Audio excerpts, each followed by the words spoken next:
Alright, hey everybody, and welcome to this weird video where, on my second channel, OmenC2, I'm going to be judging all of my former Let's Plays from the legacy, the past legacy, I guess, of my main channel, OmenC2. So, for those who don't know, if you came, like, from my most recent videos, like the one about FNAF's ambience, for the longest time ever, I've been doing mainly only Let's Plays of various games, whether it's games I already know or games I was playing for the first time to document my first experience with them.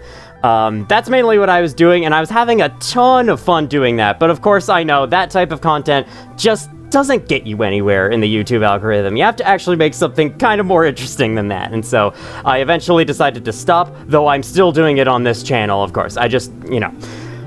Anyway, today I feel like looking back at all the different series I've made, or the different singular videos I've made in some of these cases, and I think there's one more on here that's a singular video, or is it just these three? I guess it's just these three, but yeah.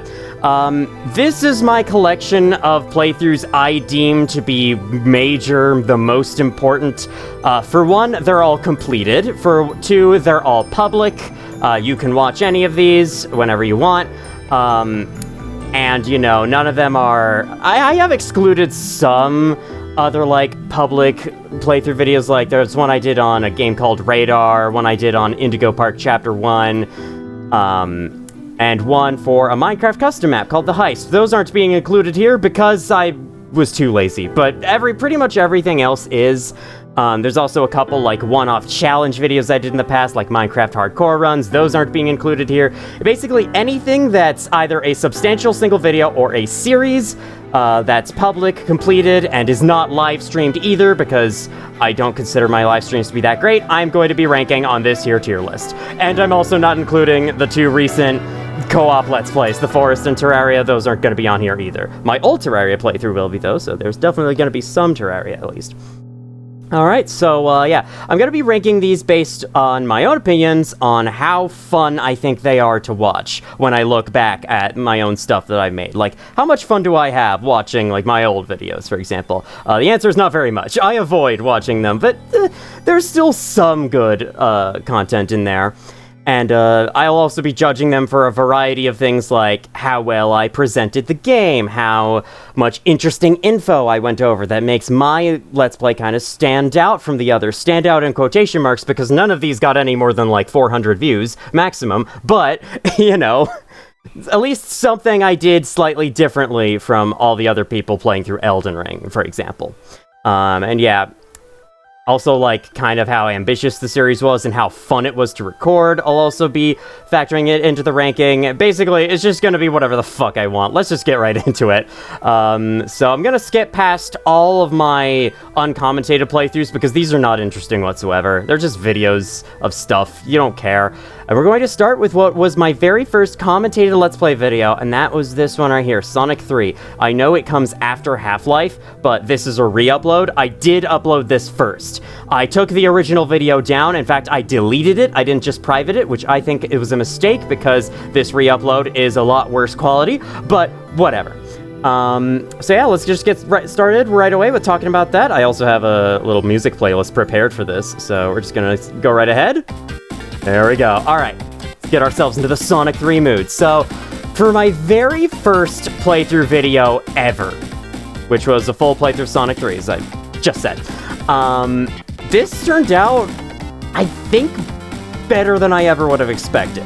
Now, it's not good. Like, the quality is terrible. It's extremely blurry. In fact, I might start putting these videos up in the background while I talk about them. You might see some stuff in my recommended. I don't think I can hide that. Can I? No, I can just do that. Role-playing games? Yeah, that's what Sonic 3 is. I really like this zone. Okay, shut up, me. I really like this zone. Yeah, I'm sure you do. Thank you. So yeah, it's extremely low quality, as you can see, very blurry.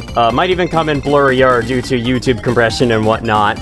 And my mic quality is pretty bad. I think the game's sound effects can overpower my commentary sometimes, but this is the very first time I ever tried making a commentated video, and considering that, like, I was able to explain things decently well, and I was able to do that while playing a freaking Sonic game. which, you know, these games go by at like 12 miles an hour, so it's kind of hard to stay focused like that. And for my very first video, I think I actually did it. I have to give myself some credit. I think I did this pretty well for considering everything. Of course, looking back at it now, it could have been so much better, and that's one of the reasons why I redid it, just for fun, to see how far I've come. And yeah, compared to my current content, this is totally archaic, and I would not recommend watching it as like the first video of mine, but still though, it is overall decent to look back whenever I look back on it. So I'm definitely not gonna give it A or B. I'll put it in C. I think that's a good place to start. All right. I wish I could give more. I'll be giving more insight into these playthroughs as I go, like a random fun fact about how this or that video was to make, or just what this part of the playthrough is inspired by. I'll definitely be giving that as I go, but I don't have a lot to say for Sonic 3, so we're just gonna move right on to Half-Life, which is my earliest playthrough that is public, because again, I took the original one of this down for some reason. I don't know why, but it is technically my second Let's Play ever. Alright, so Half-Life, yeah, I guess, why don't I just pull up these videos in the background? Sure. This was a game I was very into at the time. This is also before the updated version for the 25th anniversary. This is a game I was very into at the time, and while I don't really, like, love it, I never really loved it even back in the day, I was still happy to play it because, back then, I was using such a weak little Mac laptop that this was the only game I could actually record at any level of playable performance. So, yeah, this is basically like a playthrough made out of necessity. It was the only game I could record back then. So that's just a little fun fact there. I played this game a decent bit at the time. I think this was like my 8th playthrough, maybe. I played this game a lot, considering that I don't like it very much, but not that I don't like it. I do like Half-Life. I don't love it that much, but, you know, I played it a surprising amount, considering all that. But yeah, it's 5 parts. The length of each video is somewhat inconsistent, though not too bad. I mean, this one's just really short, and that's the biggest deviation there. And also, I couldn't really tell you why I've decided to make such long videos. I just have. I think I was inspired by other Let's Players I was watching at the time. Like, there's one in particular, way down the list. Yeah, John Wolf, I think, in particular, as well as a few others I was watching around the time, were making their super long videos in their Let's Plays, so I was kind of taken after them. Let me just close this so you don't see every single person I'm subscribed to in that list. So yeah. There is another thing about this series, though, that I think is really interesting to talk about, and that is the subtitles. So Half-Life does not have subtitles built in, because that was not a standard thing at the time. And so, randomly, as I was just going to edit this first video, I had the thought of, hey, why don't I add them in myself in editing? And so I did. Now, they aren't great, and that's because I was using iMovie at the time, because I did not know of any free editing softwares like Shotcut, which I use now, which you can't see, actually, because it's being cropped out of the frame, but whatever. Yeah, so, as you can see here, this text is a little strange now, like, every single one is a different font size. Basically, the story behind this is, I wanted to pick... iMovie's text editor is so overly limited, and the standard text that's just a fade in and fade out is stuck in all caps for some reason, so I had to choose one of the ones with effects, one of the title templates that has an effect, like this one, and I chose the one that was least distracting, and that was this one. It's like a spotlight being shone on it. That being said, I could have edited the font sizes to keep it consistent, but I didn't. So, you know, whenever the line is not very long, the subtitle is huge. Huge. What the fuck am I saying? The subtitle is huge, and then when there's a lot of text, the subtitle is small.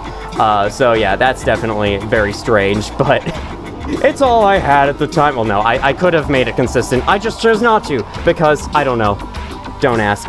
I was even experimenting with, like, having different fonts. Like, I used this less bold font for the train's voice, and then I used a bold font for all the scientists, and I colored the text of the security guards blue, which, this is a bad blue to choose. I should have picked a lighter blue than this. You know, not only would it match their outfit more, but it would be more readable. Also, yes, I am using the HD models. I have taken a liking to the original models now, but back then I preferred the HD models. But yeah. You know, Half-Life overall is fine. It's one of my early playthroughs, so of course it's not going to be that good.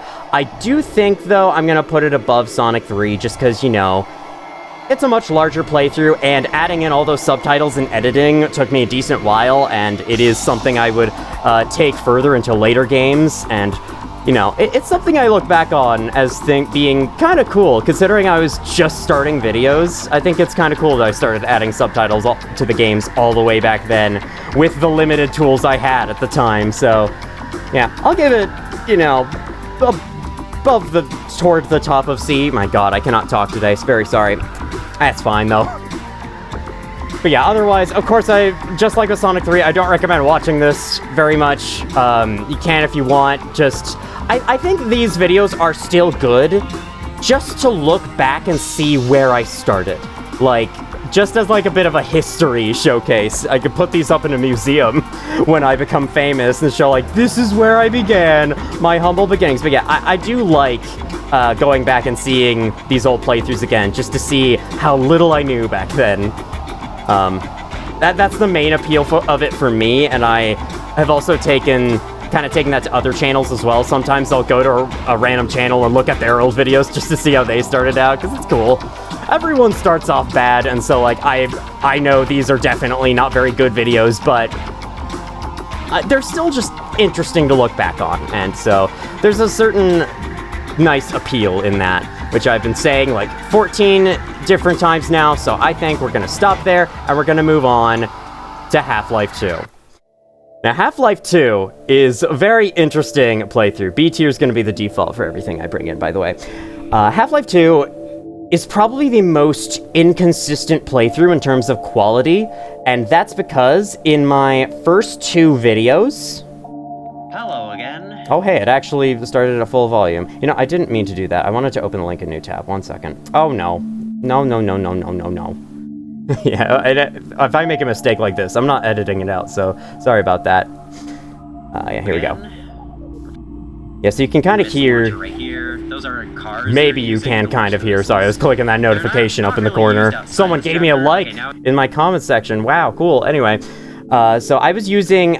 In the first two videos of the series, I was still using my laptop's built-in microphone. This was a better laptop, by the way. I may as well give some insight on that. This was an improvement over the one that birthed these 5 videos here, and this one too, and this one.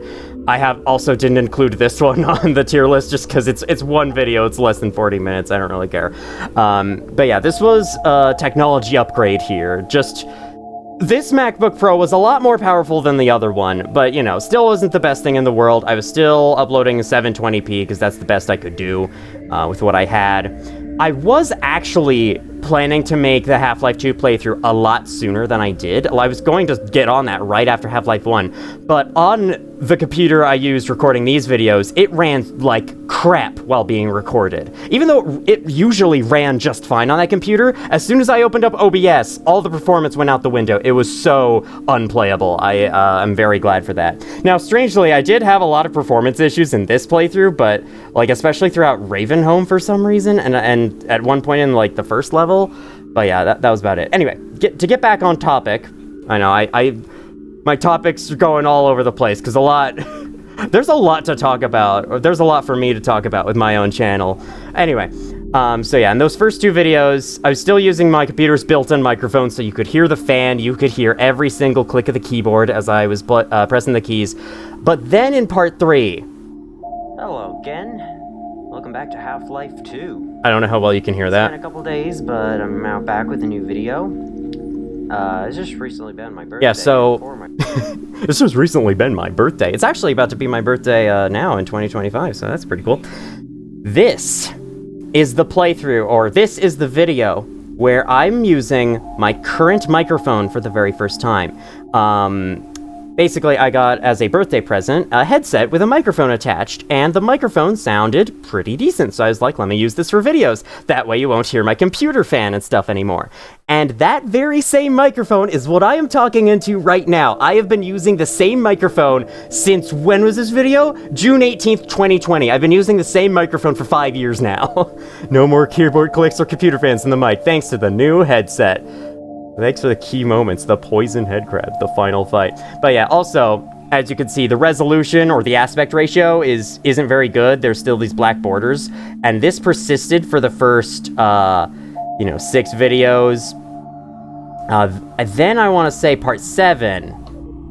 Hey, everybody. Yeah, I messed with the video settings of the game, and then I found out, hey, wait, I could have been running the game in widescreen this whole time.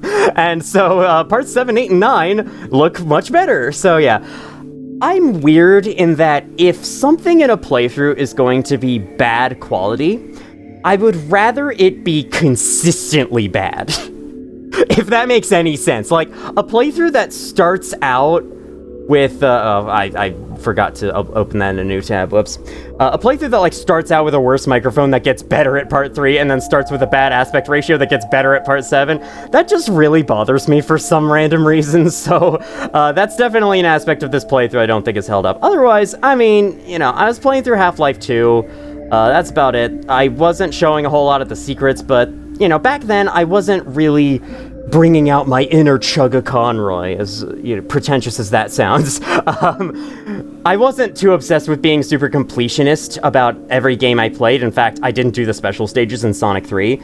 I think I found a lot of optional stuff in Half-Life, but definitely not everything, and definitely not all the optional places in Half-Life 2. I was just mainly playing through the game, and just having fun, and so for that, again, it has the same appeal as Half-Life in that way, in that, you get to see an old series of mine and how I've improved since then. Aside from that, I've got nothing else that big to say about this, and the inconsistent quality, and the lack of subtitles honestly makes me view it as lower than my Half-Life playthrough. So I'm gonna put it there. Technically the videos are higher quality, they're running smoothly, this is 60 FPS video, but they're also very blurry. And at least with this one running at such a jank frame rate, it wasn't that blurry, so it was a lot sharper of a video too. So yeah, all in all, I'd say my Half-Life 1 playthrough is just a little better. Just because of the fact I was doing the subtitles, and I was working with the stuff I had at the time, and that the videos turned out clearer, honestly. Again, I forgot to, god damn it. Click and open a new tab. Is there a way to do that automatically, left-clicking will do that? Oh, I'm trying to skip in the middle. Does anyone else have this issue with YouTube where when you're trying to watch your own videos, YouTube is way slower at loading them? I swear to God, it's so much worse. I guess I was doing the 3 levels per video thing here. Actually, I remember I did a video on my main channel reacting to this playthrough. I was, watching it back for the first time. Oh, or not for the first time. For the first time in a while. Oh, this is my subtitles for the AGCU. Alright, anyway. Enough being distracted with random crap. Let me put this back up. Scroll back down. Blah, blah, blah, blah. Alright. So yeah, I think overall Half-Life 2 goes in the middle between the two. It's just, it's a playthrough I very often forget I did. I remember that I did Sonic 3, I remember that I did Half-Life, but Half-Life 2, it's easy for me to forget I did this playthrough at all. So yeah, for being forgettable, honestly, yeah, let me just put it bottom of C. There we go. There is one Let's Play I did in between Half-Life 1 and 2. I actually tried to do a Minecraft Let's Play, and I took that one down because it turned out to be crap. I was not happy with it whatsoever. So, I got 13 videos in, and then I was like, I'm not really having any fun making this. And they've just announced the next big update, which turned out to take a lot longer to come out than I thought it would, but at the time I was like, well, what's the point anymore?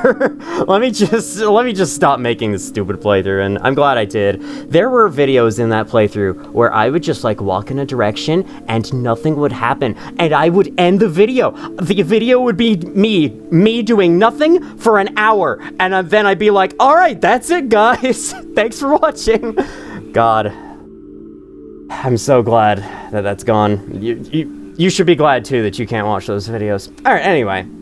I did do some Minecraft videos here and there, like escaping the nether, or I would spawn in the nether and escape. We'll talk about one of those series later, but this semi-mini-series, I'm not going to count these. These are all, like, one-off videos. These are all just a single challenge run in one video, so I don't really count that as Let's Play series, but that's just my ruling. Alright, let's finally move on. This video is going to take me 3 hours to record. That's fine. Terraria. Alright, this might just be my most ambitious Let's Play I've ever made. By the way, I should keep the names of the songs on screen for longer so you can see what they are. Anyway, Terraria. This was my first time playing the game, basically. I had played the game in 1.3, but by this point, 1.4 had come out. It was, I think, late 2020 I started this one, and I decided, you know what, I really want to play this game. And so I think I'm going to do it in the form of a YouTube playthrough. I'm going to do a blind, semi-blind. It wasn't blind. It was not at all blind. I'm going to document my first playthrough on YouTube, was my idea. And that turned out to be both a blessing and a curse. A blessing because I thought the playthrough turned out awesome. And I did have a decent amount of fun recording every video. About that, that's where the curse part comes in. But we'll talk about that later. I just want to say, like, the reason why I think this is the most ambitious one. At the time, when I played version 1.3 of Terraria, at first, I didn't really like the game. I thought it was kind of annoying. Every time I tried to make progress, I would just be met with death from a boulder trap, from an enemy underground, from something else, and you know, the game's not very clear on what else you can do to make progress, so I was stuck at, like, the very beginning for such a long time in my 1.3 attempts, and I ended up just dropping the game and thinking it was kind of not that good. But then I would watch videos of it over the years and think, this game looks really fun, yet it's just so hard for me to get into. I really wish I could start playing this game for real, and this is the moment when I actually did, when I started playing this game for real, and yeah. The fact that I basically committed myself to a whole playthrough series that ended up taking 40 videos, each of them being 1 hour long, playing a game I didn't even know that I would like going in. Like, honestly, it is a miracle this playthrough turned out as good as it did. Let me go into, like, one of the random videos. We can go to, like, this one, Raining Slimes and Crowns. I will say, though, this was my favorite playthrough I'd ever done at the time. I definitely think I've made better playthroughs than that now, but, you know, it's just, it's a huge playthrough, and Terraria has such great game progression that I was doing something new every video, and I was constantly upgrading my tools, upgrading my stats, upgrading the town even. It was all, like, slowly coming together, and I just thought that was the coolest thing.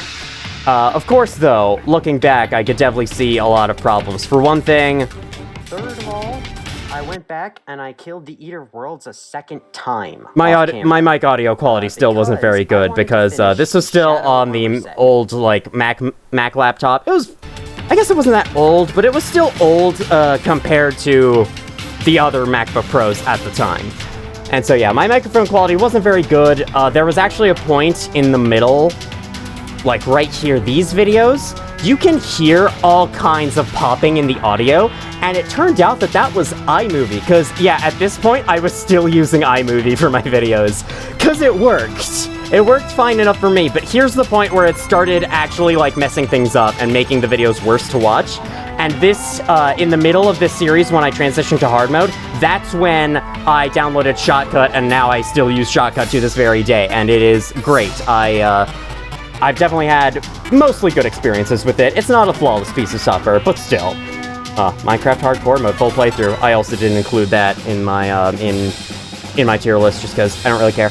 But yeah, if there's any problems aside from the low quality, I do think these first videos are really slow moving. I think the series definitely speeds up its pace as we go. Like, for a lot of these first videos, I spend the first 10 minutes or so of them hanging out in the town, going in excessive detail over all the things I did last time. That's not something I would do now. I like to keep my videos going at a good pace, and back then, I didn't care as much about that. And so, a lot of these first videos are very slow, just like Terraria's early game as a whole. But yeah, also, like, when I went to fight Eye of Cthulhu in part 5 videos in, I was fighting the first boss. That seems a little long to me now that I've gotten so much experience with Terraria, but at the time I was like, I don't know if I'm ready for a boss fight, because I was brand new to the game. But yeah, it's still like, I built up to the Eye of Cthulhu fight for so long. Like, for almost the entire second half, there's an iMovie text filter thing there. For the entire second half of the video, I was like, oh no, I'm about to fight Eye of Cthulhu. Oh no, I'm gonna do it. It takes forever for me to just click the goddamn spawn button. And then when I start fighting him, he goes down really easily because I'm on classic mode, and I didn't realize how much easier classic mode is compared to expert and master, which is the modes I saw being played the most often. But yeah, and I was also like overly panicked in this boss when really I was fine. Look at how high health I have. I think I got down to like 1 row of hearts and that was it. Anyway, aside from that, I ended up going to do every single thing in the game aside from Frost Legion, including all 3 tiers of Old One's army, every single boss and mini-boss in an event.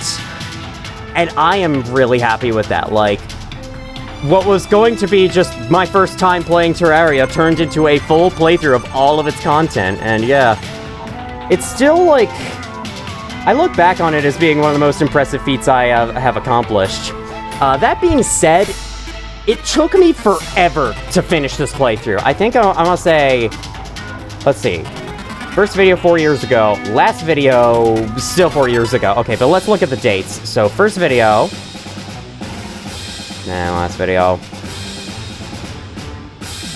First video, September 14th, 2020. Last video, May 7th, 2021. It took me half a year to finish this game, and I'll tell you why.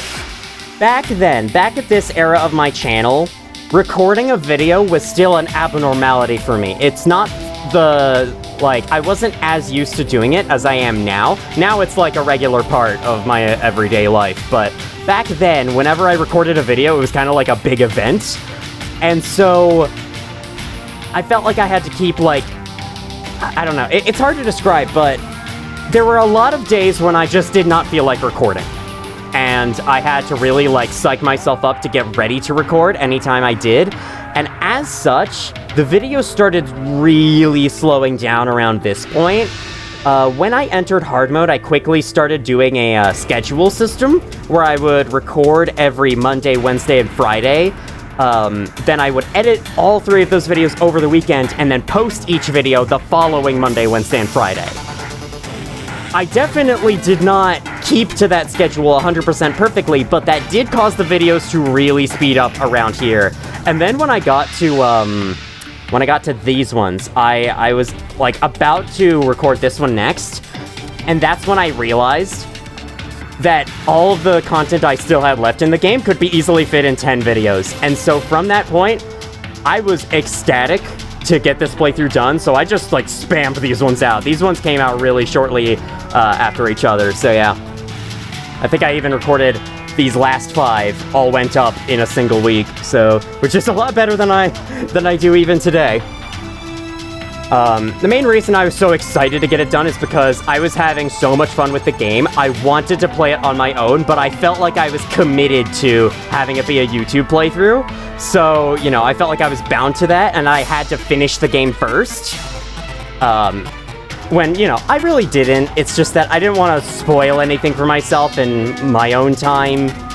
It's just weird. It's complicated, and that complicated mess of feelings is what caused me to really slow down video uploads in the middle, but in the end, I did it, and I am still mostly happy with how it turned out. Let me just turn off this music real quick. It's a little loud, and it's been looping for like 12 minutes. Honestly, I think where the series is right now is a decent place for it, because, you know, looking back, it's not the greatest Let's Play of all time. Far from it. But, you know, I get to go back and watch my first experience with one of my now favorite games of all time, so that aspect of it is cool, and I would definitely say it's a lot better than these first three, so yeah. I'll keep it in B for now. I might choose to change its placement later. Okay, good. We're only a half an hour in. We still have a lot left to go, but, you know, if this video takes 2 hours, whatever. I'll try to speed things up from here, though. Okay, now we move on to a pretty unique one. Minecraft The Grand Nether Escape is what that text says at the bottom. I drew that in Windows's photo editing software thing, so yeah, that's why it looks so bad and so tiny. I did this in the middle of Terraria, which I think you saw as I went past. Yeah, this one, escaping the Nether, but through a huge portal. That was the first one I did in episode 2, episode 3, episode 4. It's just 4 videos, but it's basically I spawn inside the Nether, and I have to escape to the overworld, except I have to build the largest possible portal size. If this sounds familiar, it's because I did live stream this again fairly recently on my main channel. That one I would not say is as good as this one, just because it was live streamed, so I couldn't edit out all the boring parts, and there are, unfortunately, a lot of boring parts with this challenge. It gets very grindy, like I say in this video title here, and I think I did leave in most of the grind, but I definitely tried to cut out the super long, dull moments of travel. Thing is, though, when I look back, I really like this series. Not only did I have a lot of fun making it, and I even had, like, such a cool bastion find in the middle of it, but, you know, I actually think it is one of my better series. This might be the first one I give a genuine A tier to. Even though it's old, even though I'm still, you know, not very great video quality, not very great audio quality, I still think it's cool. Times? God damn it, I've made this mistake like fucking 12 times now. Alright, scroll back down, scroll back down, scroll back down. New tab, there we go. Can I, like... Can't you, like, press hold control? Yes, okay, if you control click, it opens in a new tab. I probably should have known that, but I did not. So, another cool thing about this playthrough, something that I think is cool about this playthrough, not only did I make this whole intro sequence to it, but I installed a bunch of extra systems on this world, where basically, like, the difficulty gets harder as I level up, and I also have kind of timed events where every time it would hit nighttime, every time 10 minutes pass, there's 7 minutes of this dark energy event where the mobs are buffed. I really loved putting this together. It's one of the few things I made back in this time period that I still think holds up really, really well overall. Just because, like, I've never seen anyone do anything like this before. I also had a system where, like, the more damage I took, I started getting debuffs.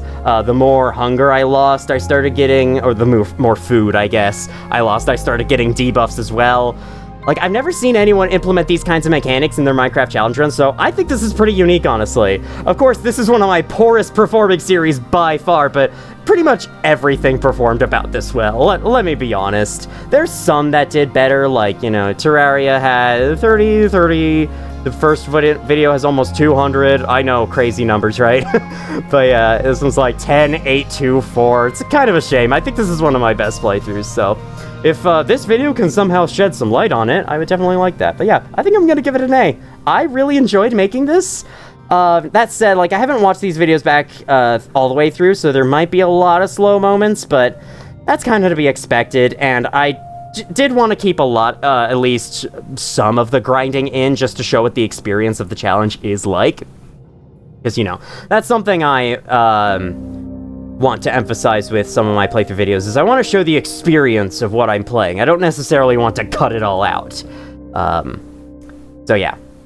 I think, overall, I'm gonna give Minecraft Grand Nether Escape an A tier. And I also love it just because the Minecraft Nether post 1.16 is so fucking cool. I love it.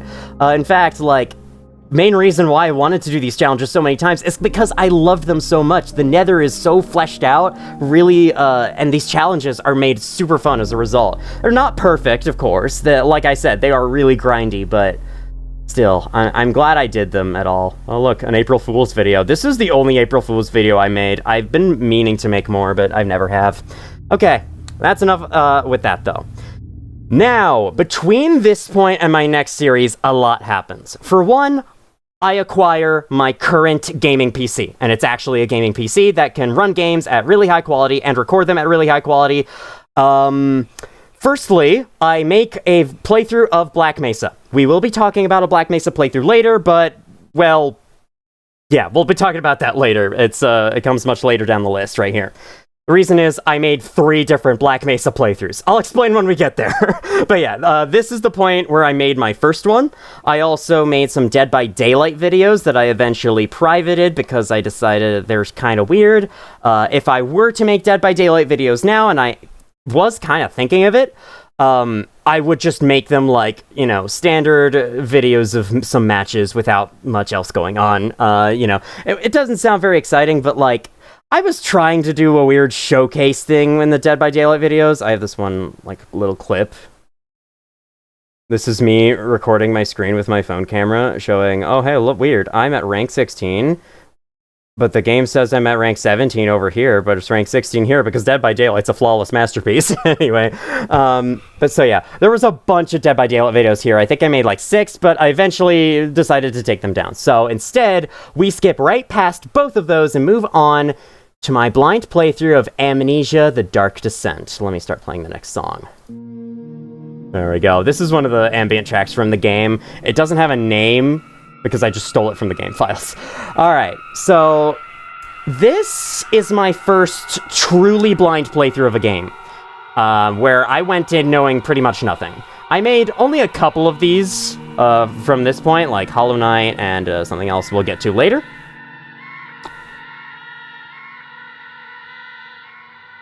Sorry, I had to drink some water. Anyway, I do look back on this one as not being that great, even though I love all my blind playthroughs, just because I think being able to document my first experience with a game on the channel is really cool, just like with Terraria. That being said, there's a lot of moments in this one that irk me. For one thing, I had yet to actually refine my humor. My jokes in this one weren't that funny, looking back. For another thing, there were a lot of moments where I was like, okay guys, I actually kind of know what's happening here. It's a blind playthrough with an asterisk. Okay guys, I got spoiled on this. It's like, I've heard the prison is the scariest area in the game, guys. Or like, I have actually seen a clip of this part.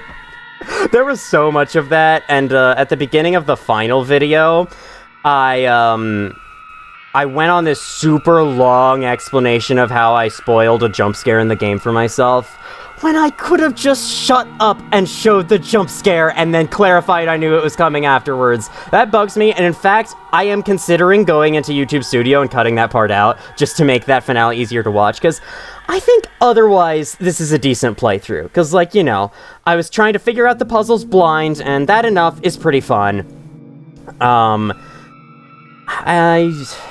No, I'm definitely going to put Terraria above it, so I think B tier is a good place for it. It's not quite as bad or low quality as these 3 playthroughs, but, it's definitely no top of B, no A, even though the game starts with the letter A.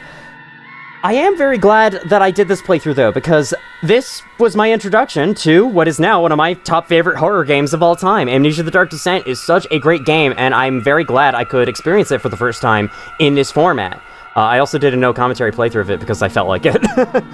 I loved the game a lot, what can I say? Oh, that was around when Minecraft 1.18 released? That is weird to look back on. Oh, I forgot I made that. Anyway. Yeah, I think that's a good spot for it, so, yeah. Let me actually, like, open up YouTube Studios so that I can remember to go do that, cut out that section of video, so the jump scare happens more naturally. Fucking 3 years in the making. Alright, enough of that.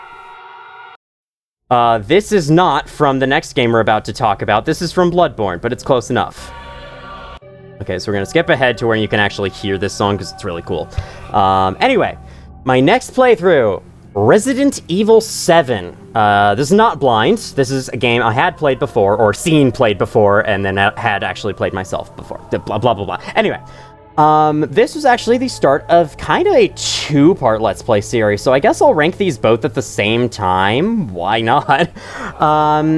Yeah, so basically I did 8 videos of Resident Evil 7, and then I followed that up with 8 videos of Resident Evil Village with some Five Nights at Freddy's mixed in there for good measure, and then this video, I guess. This was a very, like, nice, even number of videos, though. 8 for both games. I did have to make the Resident Evil Village ones a little longer, but yeah. I like both of these games, and I especially like playing both of these games together, because not only is Resident Evil 7 one of my favorite horror games, but Resident Evil Village is honestly one of my favorite action games. Not horror, it doesn't do as good a job at horror as 7 does. It has its moments, like here, but, yeah, otherwise, 7's definitely better in that regard. Now, how do I think about these playthroughs? I will say I think the biggest thing holding them back is, once again, the fact that they're relatively old, my commentary is not as good as it is now, and my jokes weren't as funny as they are now. I remember in this one, I went on this whole bit in the House Beneviento section where I was like, the mannequin on the table is my patient and I'm a doctor. I did that through the whole puzzle, and it's, looking back, that was super tedious. I also decided to go completely silent when the baby monster showed up. And I'm looking back, I probably would do the same now, just because that part is so cool. I just had to shut up and let it speak for itself. But yeah, otherwise, I mean, I think the games are really what make... The games themselves are really what make these two series good. I don't know... You know, I didn't do a fantastic job of commentating through them, but... You know, I look back at this being one of my more favorite playthroughs I've made, even though I do very often forget I made it.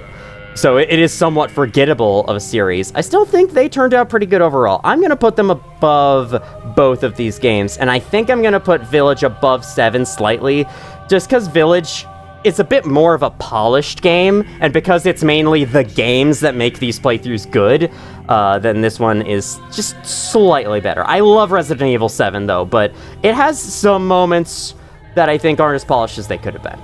And I definitely just love, like, I think my favorite thing about this is how they connect. These two games connect so well.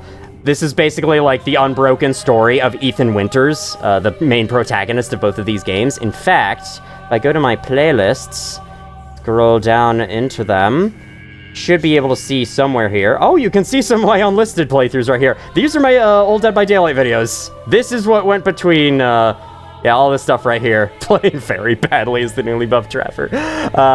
Anyway. So, Resident Evil 7 and 8. I bunched them up into one playlist, which might not be the greatest idea, because, like, if you're looking for my, specifically, Resident Evil 8 videos, you might want them to be in a separate playthrough, but I put them both in one because I felt like it. You know, when your videos aren't being watched by anyone, you kind of get to do whatever you want, and so... Or I kind of got to do whatever I wanted. Now I feel kind of pressured into not ever posting a Let's Play video on this channel again, now that my most recent video has gotten done as well as it has. Anyway, though, that's enough of me yapping about these two games. Let me move the frick on. Oh, y'all. This was supposed to go with Resident Evil Village. I guess we'll just skip past it then. Mountaintops of the Giants is a good theme. Go listen to it. Anyway. Now we get into one of my more unique series. I'll start putting these down and see.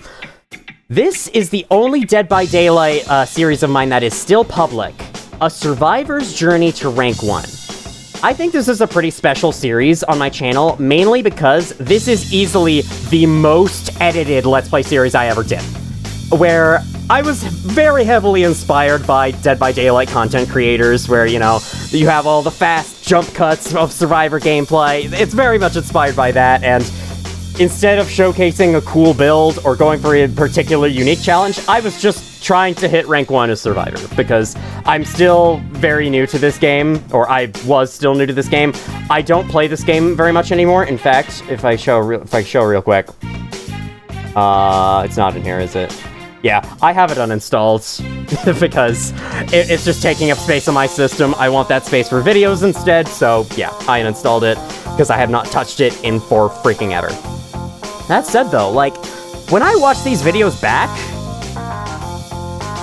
I think I, for a second, kind of forget that I made it. Like, especially looking at this without hearing my voice in it, this seems like it could be anyone's Dead by Daylight video, so I think they do hold up decently. Even though, in the end, all they are is just, like, hour-long montages of various Dead by Daylight games as Survivor. I didn't have any killer gameplay in here whatsoever. But, you know, I still think the series is overall fun to watch, at least a little bit, and as a little bonus I can show you real quick, I did keep data on it right here. DVD Rank 1, Survivor Match List, this note.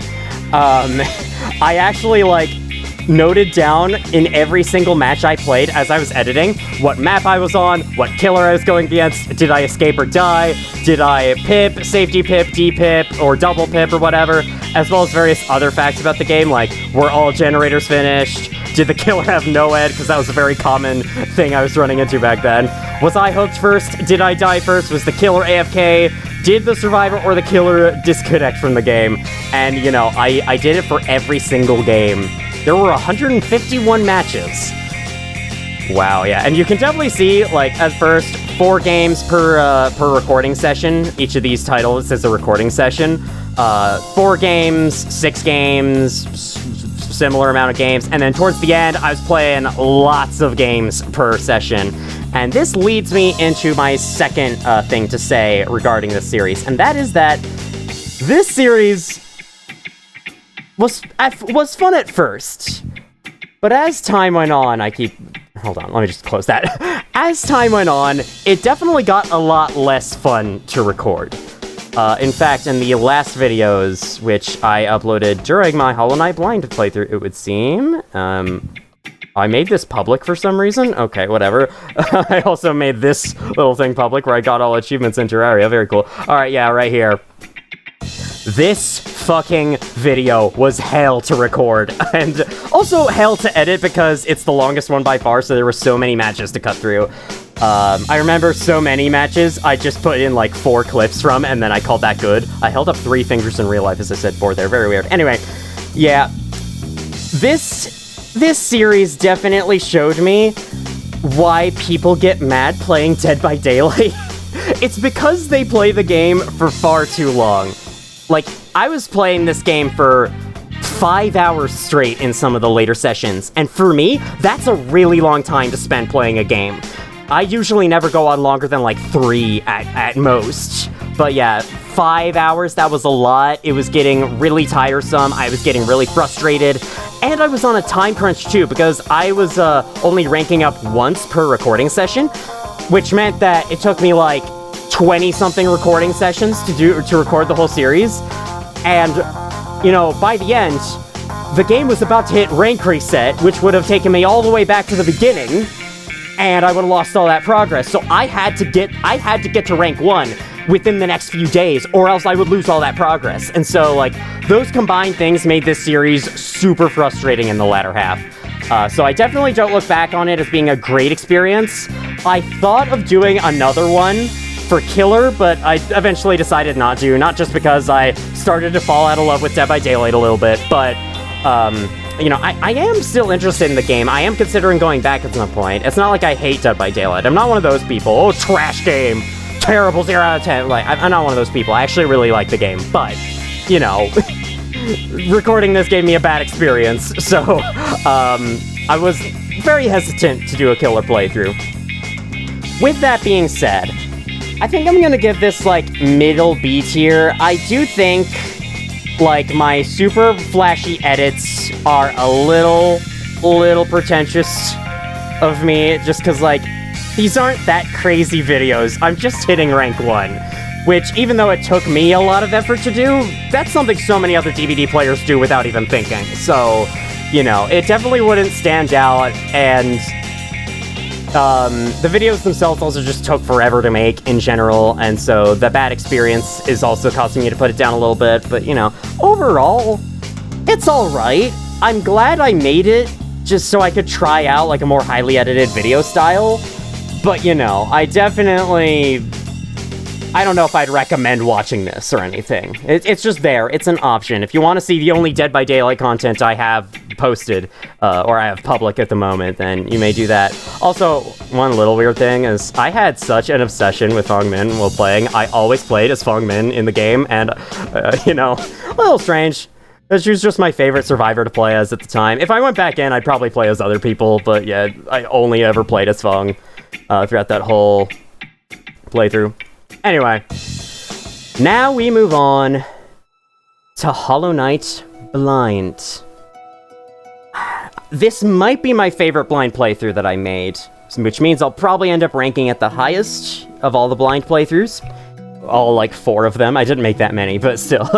There's, like, Terraria, that, and this, and 1 other, or 2 others coming up. Or no, 3 others, actually. Okay, yeah, I made, like, 5 in total. Cool. But yeah, this is a game that, at the time, I was very, very interested in playing, and I just decided one day, I'm gonna buy it, I'm gonna jump in, and I'm gonna start. Now, I was actually working on a different, can I... No, I apparently can't control-click that. Fine, whatever. I actually was working on a different Let's Play series at the time. Funnily enough, it was SCP Container Breach, which I got 2 videos in at the time, and then I just stopped completely. And then the SCP Container Breach videos that I have right now that are public, those are the second one I made years later. So yeah, I did start to make a Let's Play this game all the way back then, and then I thought, hey, since these videos are have a lot more editing involved, why don't I start playing Hollow Knight blind to give myself something simpler to make? And then I ended up only ever playing Hollow Knight and never actually making any progress on the SCP Container Breach videos. So yeah, they were just kind of left to rot. That's a shame. 096.mp4, oh my god, I love that video. 096 jump scare. Overall, sorry, what am I saying? Let's get into talking about Hollow Knight. Hollow Knight's a fantastic fucking game. And I think my first time playing this game was genuinely a magical experience. Like, holy shit, this game was so cool. And because I was used to recording by this point, I was actually, like, more willing to get videos rolling and to go back in. I was especially willing to because this game was freaking awesome and I loved it. And, you know, like, being able to walk through the random hallways and discover this whole new other area, and being able to document that in this huge, honestly, pretty long playthrough that ended up being 30 episodes in total, I think it's awesome. With that being said, though, I do think this playthrough gets worse toward the end. Starting from here. Hollow Knight episode 22, actually here, I think, because I was incorporating my first playthrough of Godmaster in this playthrough. And I was planning to do that from the beginning. I did want to play all the way through Godmaster going in, which is one of the few things I knew about the game, the fact that Godmaster existed. In the end, though, because Godmaster is such a different game from the rest of Hollow Knight, it makes a very strange, like, buffer of not quite as interesting videos towards the end, especially because of, like, this one. For some reason, I was obsessed with keeping the videos at similar lengths, like an hour and 30 was my benchmark, and so I left in a lot of footage in this one that I really should have cut. A lot of this video is me practicing the Oblobble fight. Like, if I could scroll here, Leia, look at this. All of this is the Oblobble fight. I left all this in when I could have easily cut that out and made the playthrough a little bit, made that video a little more digestible. Plus, this one's 2 hours for some fucking reason, because the collector was giving me hell. Yes, I was also... I forgot I made that. I was also posting my runs of the Pantheons, including Pantheon and Hellnest. Like, in the end, I beat the entirety of Godmaster, and I'm very happy I did that. Also, what the fuck was I thinking here? Holy shit! But yeah, I did beat, like, all of Godmaster. Oh, this one was long, too. I left in... My overall sentiment with these last few videos is I left in so much in these videos that I could have easily cut out. Like, here, the only worthwhile content is the very last, like, 30 minutes of the video. The first 4 hours of this is me taking you on a tour through Hallownest for some reason, and it just takes that long. I don't know what I was thinking with that.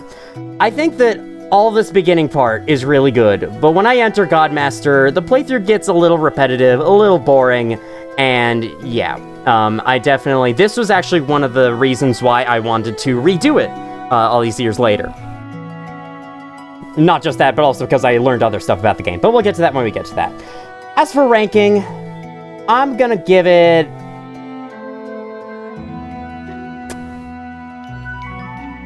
yeah, I'll go with bottom of A. Despite, you know, the last part being bad, I just think the first part still holds up really well because it's my first experience with the amazingness that is Hollow Knight. You get to actually see me struggle and die on some things. Well, I think I still got pretty good at this game straight away. Like, I was able to beat, in this video, I think I beat Mantis Lords and Soul Master in one video for the very first time, and I took only like 2 tries for both. Or 1 try for Soul Master even. But there were moments when I struggled, like here. When I fought Broken Vessel, I then fought Lost Kin. This was my first really hard boss in the game. And so you get to actually see me have a challenging time, unlike my most recent Hollow Knight playthrough, where I basically did everything perfect. I only died a couple times, and it was only because of self-imposed challenges. So, you know, that aspect of it, I think, makes it hold up really well. That, and the fact that Hollow Knight is awesome, and I was going through the first time, blah, blah, blah, you get it at this point. I really, really enjoyed making these videos at the time, because the game was so good. It did start to get a little grindy towards the end, but, you know, aside from that, I think it is all around a good playthrough, and yeah.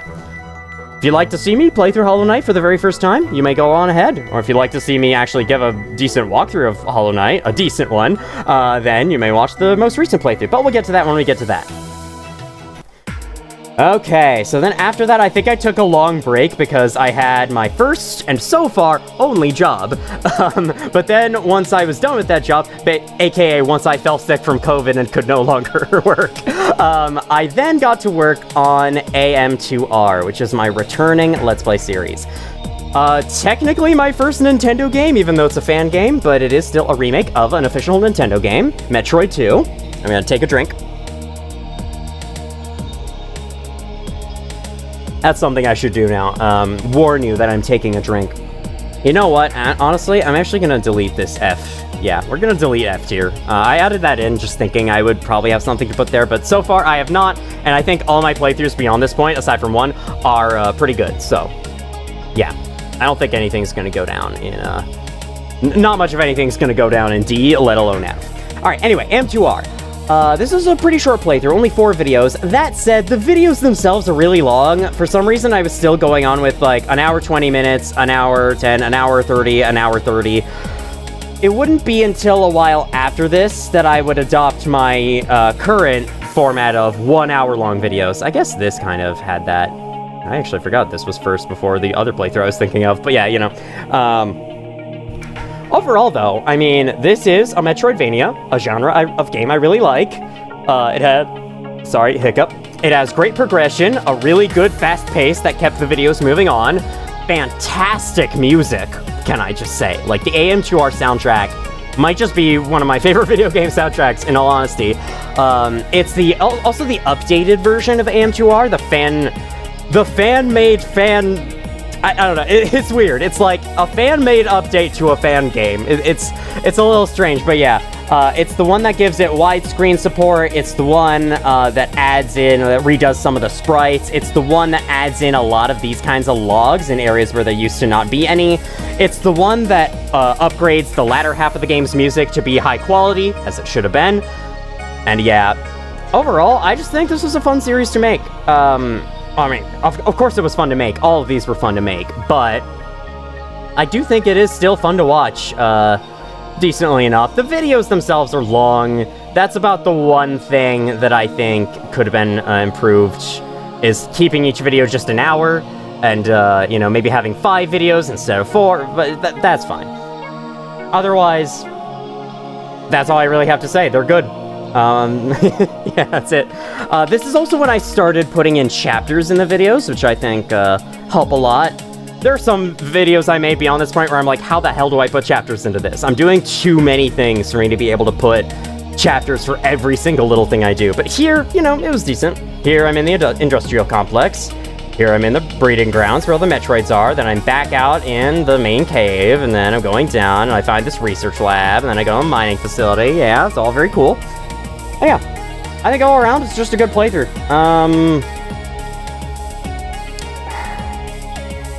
Top of A, okay, B is where I give playthroughs that I look back on as like, I'm glad I made them, I'm glad they exist. I do think there's some good reasons to watch them to this day, but my commentary was not really as good as it is now.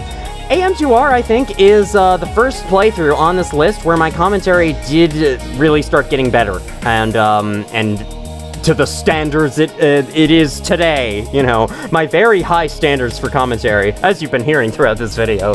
But yeah, I think I'm gonna give it bottom of A. There we go. Alright, moving on. Soma. I'm... Nothing against the game. Soma is a fantastic game, and I recommend anyone who watches this video play Soma or watch a Let's Play of it. Whichever one you do, experience this game. If you're not deathly afraid of horror games, that is, because it is a horror game. And it does bring up a lot of, like, horror-themed questions, and it does take place under the ocean. So, if you've got thalassophobia, you might also want to stay away from that. Otherwise, though, if none of that applies to you, please play this game for yourself. Or watch a Let's Play of it. And don't watch my Let's Play of it.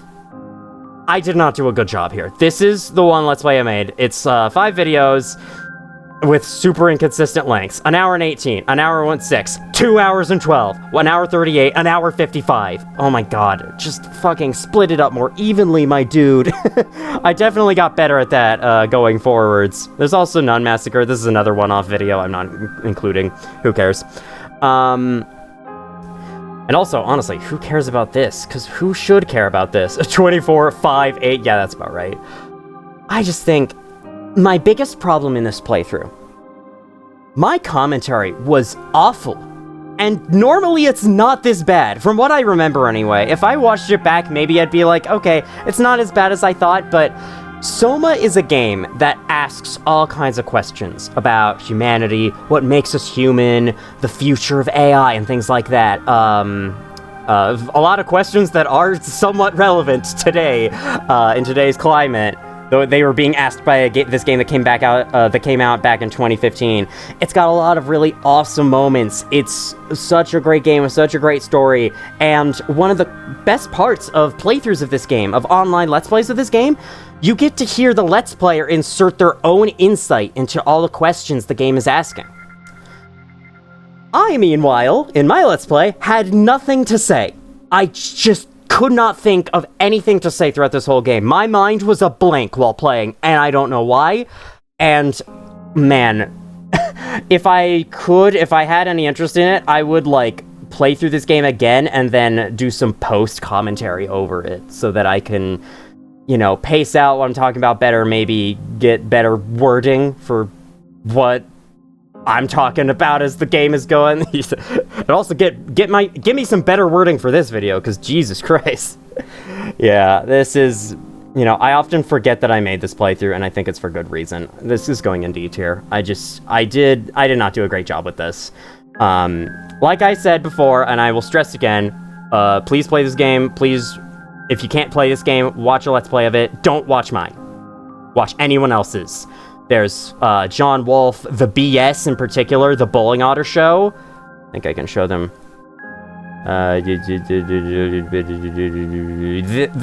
These guys. It took me way too long to say these. These guys right here. The Bowling Otter Show. They made a really good one. They had a lot of really interesting insight to talk about. So, yeah. Just don't watch mine, because I had fucking nothing to say. Funny thing is, at the very end, when I was in the credit sequence and I went back to the menu, in the live commentary setting, I had, once again, had fucking nothing to say. I was useless at coming up with things to talk about, despite the incredible experience that this game was. And so what I decided to do is the next day, I recorded post-commentary that I then inserted over footage of the menu screen. And that's actually what I started doing from pretty much every Let's Play beyond that point, because, you know, sometimes when I got to the end credits in one of these playthroughs where I already knew what the game was like, sometimes I just could not articulate my thoughts very well. There we go. I upgraded my vocabulary a little bit.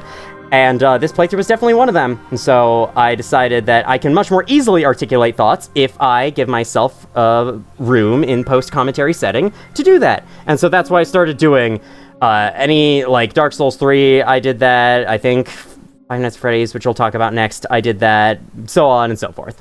But yeah, that's all I have to say with Soma. So, let's move on. Alright, this here's Venta Black. Sorry if you guys can't hear the music very well. I can turn it up a little bit for you. This is one of the more unique Let's Plays I've made. 5 games at Freddy's. The logo is tiny. I don't know why, but it's there. I scribbled out nights and put games over it because that's what I called this. 5 games of Freddy's, 5 games of Freddy's. This, as you can tell, is basically a trip down memory lane, a full playthrough of the first 6 Five Nights at Freddy's games. From FNAF 1, FNAF 2, FNAF 3, FNAF 4, FNAF Sister Location, and finally, FNAF Pizzeria Simulator, and that's when I ended. I was planning to do Ultimate Custom Night if I was still up for it by the time the playthrough came to an end. I was not up for it by the time the playthrough came to an end, which I'll talk about in a bit. That said, it's way too late for me to start that now, unless I did it on this channel, which I guess I could. I mean, I'm not, like, crazy into playing Ultimate Custom Night, but yeah, it would have been the perfect end because, you know, it's called 5 Games of Freddy's, but I played 6 games! That's because the games have a bonus night 6 all the time, so... Yeah, overall, this series is weird. I'm not sure how to think about it, because, like, I do think it was a very fun idea. Let's go into episode 1. I do think it was a fun idea to go through, like, every Five Nights at Freddy's game, cover them in great detail, all their little secrets and whatnot, and over time, collect pieces of bits and pieces of information about the story, and in the end of the playthrough, toward the end of the playthrough, put together, like, a whole series of events. Which is literally just Wendigoon's interpretation of the Five Nights at Freddy's lore that I basically just stole and reordered some parts, you know, reworked some parts, but otherwise, yeah, I kind of stole it. Sorry, Wendigoon. I'm sure you don't care because look at the numbers on this playthrough. I mean, this is the highest numbers a playthrough of mine that wasn't this video ever got at the time. So, like, I thought 300 views was an achievement back then, which is funny looking back, because yeah, now of course the fucking 600,000 views I got in my most recent FNAF video is way better than that. But yeah, this playthrough basically took the format of first episode I played through the first 5 nights of FNAF. This one I did night 6, I did a custom night, and I went over all the secrets as I went, which is why it's so long, because the explaining the secrets and whatnot took a long time. Same thing for this, same thing for this, same thing for this. With Sister Location, it got a little stranger. This one was dedicated to the custom night. Crawling in my skin. That's one of my favorite Let's Play titles. This one got a surprising burst of views for some reason. And this is when I was going for the secret Night 5 ending. Actually, it was just about Night 5 in general, I think. Wasn't it? Like, I go in. Yeah, okay, so basically the whole video was Night 5, as well as the secret to unlock it with the minigame and whatnot. And then, yeah, in this video, I attempted to explain the story of the games. And I know for a fact, my interpretation of it is probably wrong, because Scott Cawthon's just gonna make it wrong no matter what. That's how he works. And then we would end the series on the very famous cutscene right here. Yeah. For most of you, I believe there is peace and perhaps more waiting for you after the smoke clears. This is not at all how he sounds like, but it was fine. Although for one of you, the darkest pit of hell has opened to swallow you whole. I love this ending cutscene, and I thought it would make a great ending to the series. That's, honestly, this ending is half the reason I made the series in the first place. And, so yeah, I think ending the series on this note was a good idea overall, just because, you know, it's such a great ending to the story. In that, like, no matter what you think of the mess of the story that comes beforehand, the fact that this ending is just, fuck it, burn it all down. Burn Freddy Fazbear's to the ground. It's done now. We're done. That makes it such a great ending to the lore. Like, no matter what you think of the lore coming beforehand, it's still such a great ending. Anyway, as a whole, when I look back... Oh yeah, one more thing to mention. I was subtitling the games. I was adding subtitles because none of these games have subtitles, so I thought I'd take over. And that is the first sighting of, like, my modern subtitling method, where I put little crossfades in between each text change. Honestly, let me turn up the music volume a little more. But yeah, aside from that, all I have to say is it's not as interesting to watch as I thought it would be, because the main fun of watching a Five Nights at Freddy's Let's Play is watching the person playing learn the games for the first time. And, of course, here, that wasn't happening. I already know all these games really well. I knew I had played them all very recently at the time, so they were fresh in my mind as well, so I could just, you know, go in and do what needed doing, and I knew exactly what to do at any given situation, so they weren't really as interesting to watch. Like, in the first two especially, I didn't die throughout the first 5 nights, like, at all. I died once in each game. That was it. I only started dying when, like, night 6 hit, but I think for FNAF 1, I had to get killed on purpose in some cases, and FNAF 2, there were also some jump scares I had to show on purpose, but night 6 definitely proved to be a challenge.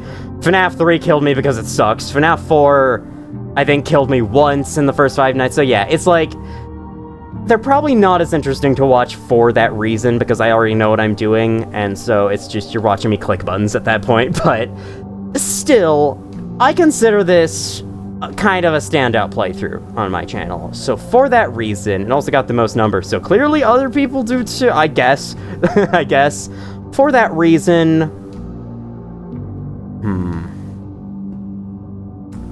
Top of B, bottom of A. Now, I think I know of a game that's way more fitting of bottom of A. I'll put this top of B. Just because... I mean, that said, there are those highly edited lore segments. Like, I think I did a good job with the presentation of this playthrough. I mean, this video was overly elongated because I was trying to explain, like, detailed mechanics of how FNAF 2 works and whatnot. Some details, while playing the game. And, like, good luck doing that. Yeah, you're trying to explain how stuff works while playing Five Nights at Freddy's. Good luck with that. I think, though, the inclusion of that alone is enough for me to elevate it to the factoring in the high level of presentation, which is honestly, like, higher than what I've been doing in my most recent Let's Plays, even. I think for that reason alone, I'm gonna give it bottom of A. So, alright.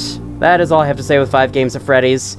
If you came to my channel from my most recent FNAF video and you're interested in any of the other FNAF videos I had, this series exists, in case you're at all interested. Alright, let's move on.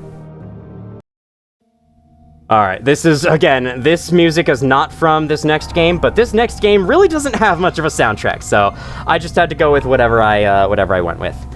This is my blind playthrough of Stay Out of the House, which I began in the middle of my 5 Games of Freddy's series. This last video took me forever to make, by the way. Oh yeah, something else about 5 Games of Freddy's before I move on here. Real quick. These last videos were hard to make because I was actually falling out of interest in making them. And that's because I really wanted to get started on my next series, but we'll talk about that later. And so these last few videos took forever to make for that reason, and I probably didn't put as much enthusiasm in them as I would have otherwise. Also, this video took for fucking ever to make because there were so many subtitles to add. Anyway, Stay Out of the House. Love this game. I love Stay Out of the House. That being said, this 5-part series that's scattered among a bunch of other videos, not that good. In fact, I might put it down here.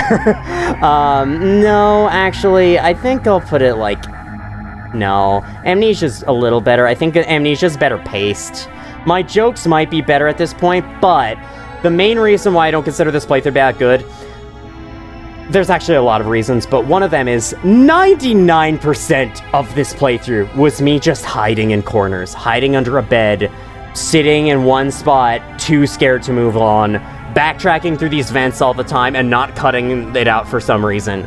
Like, sure, I'm glad I made this since, again, this is documenting my first playthrough of this game, which I would grow to love. This is my favorite horror game ever made, now that I've finished it, and now that I've played it a lot. Like, this is easily my favorite one, and that's because it scared me to death, and that's the main reason why these videos take so long, because I was being so incredibly careful at every turn. I was hiding under beds all the time, as I just said, like, hiding in places a lot, not moving, but that's not really the only problem with it. Second problem is, the game has some jank. It's more than just, like, the weird little graphical issues, like the clipping textures. I think those are left in on purpose because it's supposed to look like a PlayStation game, and PlayStation games kind of look like that. Hi, popular MMOs. Anyway, there were a lot of bugs I encountered, and a lot of moments when I ended up restarting the game for one reason or another. Like, I remember to get that can I was holding earlier opened, you need to find 3 batteries to power the can opener. I thought you only needed 2 because it looked like you only needed 2 when you actually needed 3. I thought the 3rd battery had somehow failed to spawn, and so I ended up, like, restarting the game over that. And so that was a little strange. I think there was also at some point when I entered the bunker area, something happened in that forced me to start a new game, and I also had a bug with Grandma here respawning. You can kill that person in the wheelchair who is like a spotter for the main antagonist, and you can kill her. But in the version of the game I was playing, she could respawn if you reloaded the save, and that was just really weird. All the bugs, all the very slow-paced moments, and you know, the fact the series took me a long time to finish. A lot of repetitive backtracking makes me not like this playthrough that much. Hi, Butcher, what's up? Oh, right, I remember this. He just came through that door out of fucking nowhere. I don't know what happened here. This is another example of a jank. Stuff like this happened, and I can't explain it. And so, you know, it didn't really present the game in a great light. I think I definitely did that much better later on when I made my big 2-hour video essay all about it. That's gonna... kind of a boost from last time. I also did this no commentary playthrough that I think is better overall than the commentator one, but, you know, that's just me. Oh yeah, and this hard mode video that I think is better as well, because those videos did not have as much jank. Those were recorded on a patch version of the game where a lot of these bugs were addressed. I mean, like, I can't rank this too low because, you know, it does show my first experience with the game. It shows, you know, that I was very, very scared, but still braving it anyway. I remember before going into every recording session, I would genuinely, like, stand up and walk around to stall. Like, I would do everything in my power to avoid starting the game up. It was that scary to me. In the end, though, I finished it, and once I did, I was very happy. Not only because I had finally gotten that done, but also so that I could play the game on my own time in good conscience, and yeah, I only love the game even more now. Like, this is such a great game, and that's why I don't really want to rank it too low, because I did have a lot of fun playing it, as scary as it was, but also, you know, the jank not really presenting the game in the best light, the very, very slow pace makes me want to keep it in relatively low B tier, so there you go. Alright. This one's a little topical, I guess, because I'm currently playing through it again on my second channel, but this is Dark Souls 3.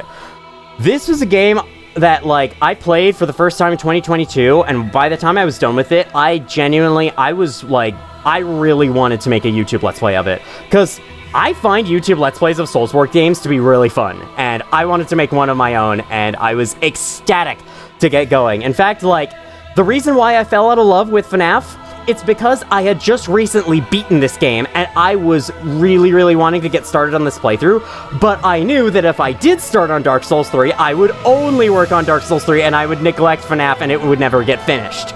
So I felt like I had to finish FNAF first, which took a long time, and, before I could start on this. But eventually, I did finish FNAF, and, like, the very next day, I started Dark Souls 3. I was that excited. And overall, yeah, this is a pretty good playthrough. That said, there's a reason I'm playing through it a second time on this channel. I don't think it has held up supremely well, and that's because, like, at the time, I was still pretty new to these games. I still am relatively new to the Souls games. I only got into them in 2022, so I've only been playing them for almost 3 years now. And yeah, at the time, I didn't know enough about ways you're kind of supposed to play the game. In particular, my build was not very good. Like, if I go to the finale here, where we can see the finished build somewhere in the menus. Okay, here. So, of course, I gave Vigor and Endurance good levels because you kind of have to. I only gave Attunement 5 points. I started as a Deprived, so all of these things started at 10. Strength and Dexterity I leveled equally, and then I never really did much with either. The weapons I were using scaled more with Dex than they did with Strength, so I don't know why I leveled Strength. I leveled Vitality probably more than I should have. Intelligence and Faith, I gave 5 points each. Luck, I neglected because who cares? But, you know, like, I was kind of leveling everything equally. I was spreading out my levels evenly when what you're really supposed to do is pick one of these that you like the most, one or two, and then focus on them more than any other, which is what I'm doing in my current Dark Souls 3 playthrough. I'm leveling Intelligence a lot in my current playthrough, and Dexterity a decent bit as well. Strength is nowhere near as high as 21 at the moment, but yeah. Still though, I will say this playthrough is definitely overall good. I also didn't use a lot of attacks aside from the basic melee swipes, but that's just because that's what I have the most fun with. That's something else I'm rectifying in my recent playthrough. Oh, look at that stamina, man. I must have had the Ring of Favor on. I don't know if that's what that icon means. No, that's not. Did I have the Ring of Favor on here? Because that's a huge fucking stamina bar. Anyway, I think all around it's good. I would probably do stuff in a different order, and in fact, I'm planning on doing stuff in a different order in my current Dark Souls 3 playthrough, but yeah. I was basically going on a format of do one area, beat one boss at the end in each video. So, like, this is High Wall of Lothric, this is Undead Settlement, this is Road of Sacrifices, this is Cathedral of the Deep, this is Farron Keep, and at the end, I defeat those areas, bosses, I go back to Firelink Shrine, I turn some stuff in, and that's the end of the video. That format worked pretty well. I did choose to insert the DLC in the middle, and then I finished Ashes of Ariandel here, 2 videos. Then I did Archdragon Peak in the middle randomly, and then I started Ring City, and then I did the last 2 areas of the base game. I'm gonna do that differently in my current playthrough on this channel, where I'm actually probably gonna finish base game first, then do DLC next, and we're gonna actually end fighting this guy, but, you know. We'll get to that when we get to that. Otherwise, not much else to say, really. I mean, oh yeah, this video wasn't that great. I was going over multiplayer in this video, and I did it not so well. Because I didn't know what I was talking about. I had never actually played multiplayer before, yet I was trying to explain it. Like, that's not a good mix. Ideally, if I'm trying to explain something in a video, I should have actually done that thing before. That would be pretty good to do, and yet I just didn't. But, you know, overall, it's not a bad playthrough, but I definitely think it's not aged as gracefully as I thought. At the time, this was my favorite playthrough I ever made, but, you know, since then, I don't know if I agree. I do like how I made, like, the boss the thumbnail of each video. I didn't do that for the second playthrough just to make it distinct from this first one, because I still think this first one is worth watching. And, you know, I love the bosses in this game, and I gave them an overall decent showcase, so I can't really complain about that. I'm gonna give Dark Souls 3 bottom of A. I think, yeah, below these overall. Do I want Hollow Knight Blind this high? Yeah, I do. I think it is definitely really good. Grand Nether Escape being this high, I mean, it's unique, but I think I'm gonna bump it down a little bit. Yeah, about there. Like, this playthrough, I think this still deserves A tier just for being unique, but I would probably recommend these 3 playthroughs over it, and actually I might just put it bottom of A. I'd probably recommend Dark Souls 3 over it as well. Still, though, I do want to give it some points for being more unique than my others. Sure, we'll put it above Dark Souls 3. It's not like the within tier rankings really matter that much. Alright, from this point on, I believe I made my video on Stay Out of the House. I then made this, and then in August of this year, this took up my entire June and July, basically. Then in August of this year, I decided to return to standard Let's Plays after making this with Ori and the Blind Forest. Now, I was doing this playthrough mainly as a prelude to Will of the Wisps, which we will cover next. And I actually was considering not doing it at first, just because I can beat the game so quickly in like under 4 hours that it would be such a short playthrough, and what would be the point of that? But it did not end up being as short of a playthrough as I thought. This is when I officially implemented my standard of 1 hour videos, where it's like each video is 50 minutes to an hour, give or take. Like, obviously, there are gonna be some that are longer. With the Dark Souls games, I feel like they kind of have to be long to get a lot accomplished. If you just make 1 hour videos, you're gonna go through like half an area, and that's about it. So they're the exceptions, but for everything else, I wanted to make the videos an hour. So I did the same with Will of the Wisps here. And for here as well. I tried to anyway. There were some times when I didn't, when I went a little over, but those were usually justified. Anyway, Ori and the Blind Forest. I think pretty great little playthrough I had here. My commentary in the first episode wasn't great. That tended to happen a lot at that time, where like I had to get back into the groove of commentating along with the game, and so the first episode I'm kind of like stuttering my speech. I'm not really thinking of words to say in time, and things like that. I definitely think the commentary improved as the series went on. But yeah, otherwise, I mean, this is a game I know really well. I only died 10 times within this playthrough, and yeah, I know it super well, so it was just a very quick run-through of a very fun game that I played lots of. I could show off its beautiful visuals, I could talk about why I like its story so much, and I think it was just an overall fun time. And since it's such a small game, every video, something major happened. So it wasn't like, you know, so in some of my large playthroughs, like this one, all this stuff is optional areas, which you could still count as major content being done, but still, they're also really long, and a lot of that is me just wandering around and picking up some random item in a corner just because I feel like clearing out an area. And then there's a certain later playthrough coming up that has a lot of filler content, you could call it. Whereas for this one, we're always like moving on to another part of the game in like every video, so it was going by lickety-split, and you know, the game's really good. I'd say it's overall a very solid playthrough of mine. In fact, I kind of find my shorter playthroughs to be a little better, to have a little more appeal, just because, you know, they're not a long watch. You're not gonna dedicate yourself to a huge series like you are with Dark Souls 3 or something else coming up later. Even if these playthroughs might be, like, better overall in my eyes, I still think that having something short to watch is pretty good. So you know what? Top of A... Honestly, yeah, I'm gonna give Ori and the Blind Forest top of A. I think I did a pretty good job with it. So, yeah. I also, like, backtracked to other areas at appropriate times when it would be most worthwhile to do, so I did show a relatively efficient route throughout to get 100% in the game, so I call that good. I did not play on the hard mode, and that's because I don't like Ori and the Blind Forest's hard mode. I played normal, and that's good enough for me. And also, oh god, the music is so beautiful, Riding the Wind. Oh man, I love Sorrow Pass. I played through Sorrow Pass in this video. If you watch any part of this playthrough, make it that, because Sorrow Pass is so good. Anyway, moving on. Oh, this music is so good too. Ori and the Will of the Wisps, my blind playthrough of it. So I toss and turn both Hollow Knight Blind and Ori and the Will of the Wisps in terms of, like, my favorite blind playthrough that I've made.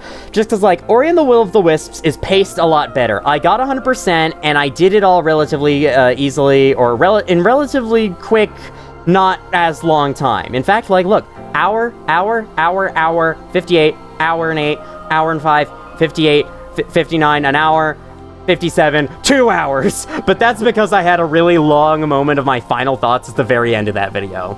That and the final area took a bit of time to get through as well, and the ending added a bunch of length, so yeah, most of that is my final thoughts of the game. The rest of that was, like, the first hour of that was actual gameplay, but yeah. This was fun. This was overall very fun to make. Ori and the Will of the Wisps, good game. I do prefer Blind Forest just a little bit, like, I like how they, I like the stuff they improved. They improved the combat by far. Combat was the weakest part of Blind Forest, and they definitely made it better here. That said, you know, the world was larger, but it was designed the same way as Blind Forest, and Blind Forest was not really designed with backtracking in mind, I feel like, because some areas can be kind of annoying to get to if you don't use the fast travel system. There's not a lot of good connections in the world, and Will of the Wisps really exacerbated that problem by making the world a lot larger. Still, though, I had a ton of fun playing through this, slowly getting the upgrades, making good progress towards a major part of the game in every single video. This latter part is a little strange, because I did the areas out of order. This is when, spoilers, real quick spoilers, Ku dies. And at that point, you receive your objective to go get the other 3 thingies to complete the game. And I went to Luma Pools first, which is whose theme music you are hearing right now. It is one of the most beautiful pieces of video game music I have heard in a long time. I fucking love the Luma Pools theme, and it's such a shame the game removes it when you're done with that area. Why? Anyway, yeah. So I did this area first when I think I was supposed to do it later, because it was pretty hard. That said, the game is open-ended, and you can, like, do the latter areas in whatever order you want. Beyond, you know, the first part in the opening areas, then the wellspring, then this. Once you get the whole go around the world and collect these 3 things objectives, the rest of the areas can be taken out in the whatever order you choose, and I think that's a little flaw with the game, honestly. The game let me go all the way through this area, this desert, the Windswept Wastes, when this is supposed to be the Sorrow Pass of the game. It's supposed to be the penultimate area. Yet it let me go through all of it, only to be blocked at the end by a door I needed the 3 other things to open. And I was like, well, why did you let me do this then? And so this area here, the Moldwood Depths it's called, I think you're supposed to do this first after receiving that objective, yet I did it last. And as such, it was the easiest area by far.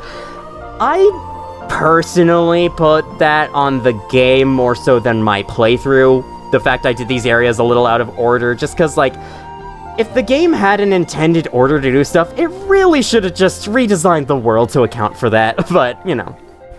I'm not trying to complain or review Ori and the Will of the Wisps necessarily here. All around, I think this is a pretty good playthrough. I probably would say my Blind Forest playthrough is better, just because it's shorter, it's sweeter, the game's better. Sorry. But I think just because, like, you know, Hollow Knight was such a great experience, but it does have that really bad last part. So Ori and the Will of the Wisps has good, consistent pacing all throughout, and I did go it, so I think I will give the edge to Ori and the Will of the Wisps a little bit. And I did still have a great time, like, exploring the world for the first time. Wasn't as great of an experience as Hollow Knight was, but, you know, again, these within-tier rankings aren't going to matter too much. So yeah, there's Will of the Wisps for you. Overall, good experience. And then we have Black Mesa.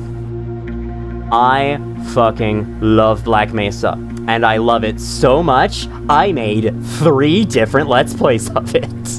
This right here, the one that's still public, this is the 3rd Black Mesa Let's Play I made. I made 2 others. One as the very first set of videos I made after my after I got my gaming PC, which, like, technically the first video you see after that point is Amnesia: The Dark Descent, but there is supposed to be a Black Mesa playthrough hidden in there. It's just not public. If I go to oh yeah, let's do On a Rail. If I go to this, I have linked to the other 2 Black Mesa playthroughs in the description, just in case you're interested in checking them out. There's an unlisted playlist that you can only access through the description. Hey, look! A comment, a rarity on my channel, I know. So yeah, I'm not gonna rank all 3 playthroughs, because I think it's silly I made 3 to begin with. So basically the story is, my first playthrough, I had terrible mic quality, and it's because there was a setting in Windows. I'm gonna see if I can find it real quick. I'm gonna pause. Alright, I can't seem to find it, but somewhere in the settings, somewhere in Windows settings was the, like, I think it was kind of it was supposed to be a background noise removal checkbox thing, and that made my mic sound like shit. I went in, eventually found that setting, I turned it off, and now my microphone sounds like it does now, which is honestly awesome. My microphone, aside from the static that plays when I talk, which, yes, I know, might be a bother to some people. Only some people, though. Most people seem to not notice, which I'm happy for, but yeah. Otherwise, my microphone sounds awesome for a headset mic on this computer, so yeah, I'm really happy with how it sounds. In fact, I'm thinking of, if my headset eventually dies, I'm thinking of just buying another of this headset, because, like, it works so well. Of course, I might look into an actual microphone, but anyway, this isn't about microphones, this is about Black Mesa. I fucking love this game. And I made 3 playthroughs of it because my first playthrough, I decided was not a great showcase of the game. And I loved it too much, so I wanted to give it a better version, so I redid the playthrough. Then, a year later, I decided that second playthrough wasn't a good showcase of the game, and so I did a 3rd one. And I am very happy with this 3rd one. I'm definitely not I do look back and I'm like, there's definitely some stuff I could have done better. I could have commentated better here and there, and there's some stuff I could have improved, but I do think this is overall the best one, and I am happy with keeping this public the way it is. In addition, I kept learning new stuff about the game in between the 3 playthroughs, so that was another reason why I wanted to play through them again. And this one, I showed off every single little secret that I knew of, and with like the most updated information. So yeah, that's another reason I'm happy with this one. Also, just like, I think my episode titles this time around are the best. And the other ones, hang on, let me go to the Black Mesa Old so we can see my old episode titles. Let's see. Beginning of the End. Some of these are the same. Captured Specimens. Modern Warfare. That's not a bad one. The Border World. That one's very basic, though. Look at that thumbnail. That was bad. End of the Beginning. Oh my god, look. I added old to this one, but not to this one. Rift and Tear. That was meant to be a reference to Doom. Could be worse. Bruiser Brothers. I did keep that one because I liked that one. I also liked these ones. Borderline Impossible, Controlling Parents, Eye of the Storm. Yeah, these ones were just good. I think I definitely improved them. You know, Where the Wild Things Are. That was an old story I heard of, and I thought Zen definitely echoed that feeling, I guess, because that's, you know, it's where you enter the alien dimension, where the wild things are. This part of the game is so cool. If you watch any of my playthrough, make it this. Oh my god, Zen is amazing in this game. But anyway, yeah. I think this is definitely the best one. Also, funny thing, before I move on, funny thing about my Black Mesa playthroughs. On the first one, I played on the easiest difficulty. The second one I played on the normal difficulty, and this last one I played on the hard difficulty. So I was upgrading difficulties as I went, and I'm glad I played hard on this one, because like, when you've played the game as much as I have, hard mode is like the only way I can still have a challenge in it anymore, because I know the enemy placements so well that hard mode's the only way I can, you know, still die throughout the game, and so I think it was overall good for me to play it this way. It was able for me to show off my Black Mesa skills and whatnot. But yeah, as for the playthrough itself, I actually need to give it a ranking.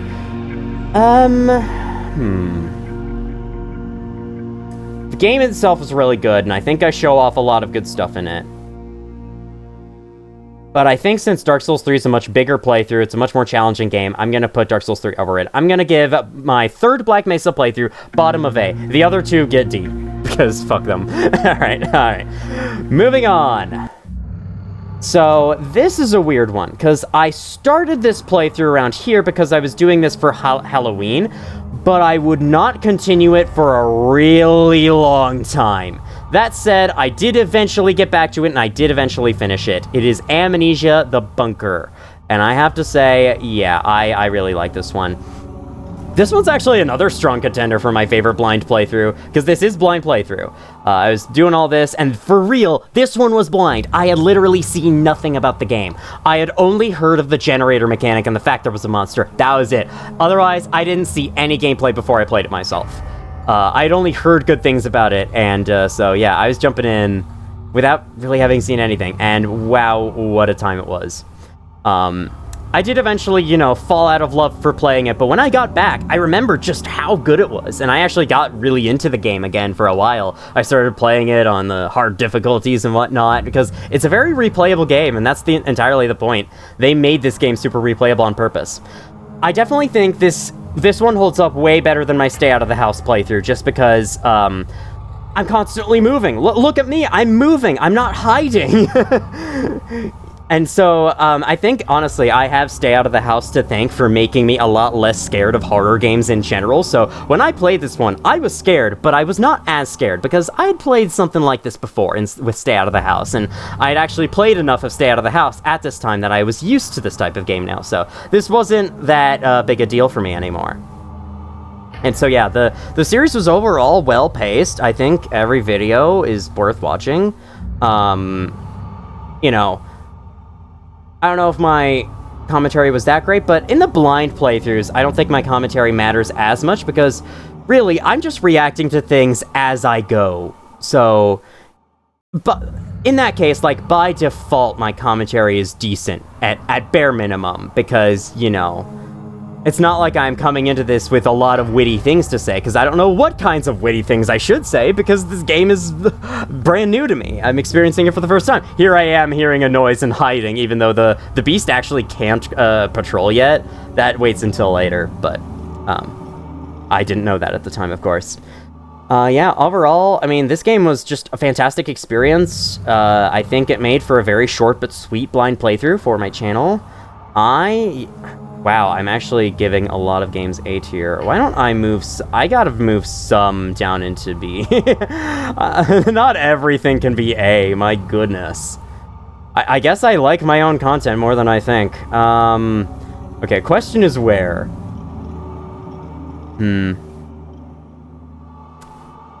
I think I'll put it between 5 Games at Freddy's and AM2R. I think that's a good spot for it, because, you know, these are much larger games. This was such a cool first experience, and so I'm very glad to have done that.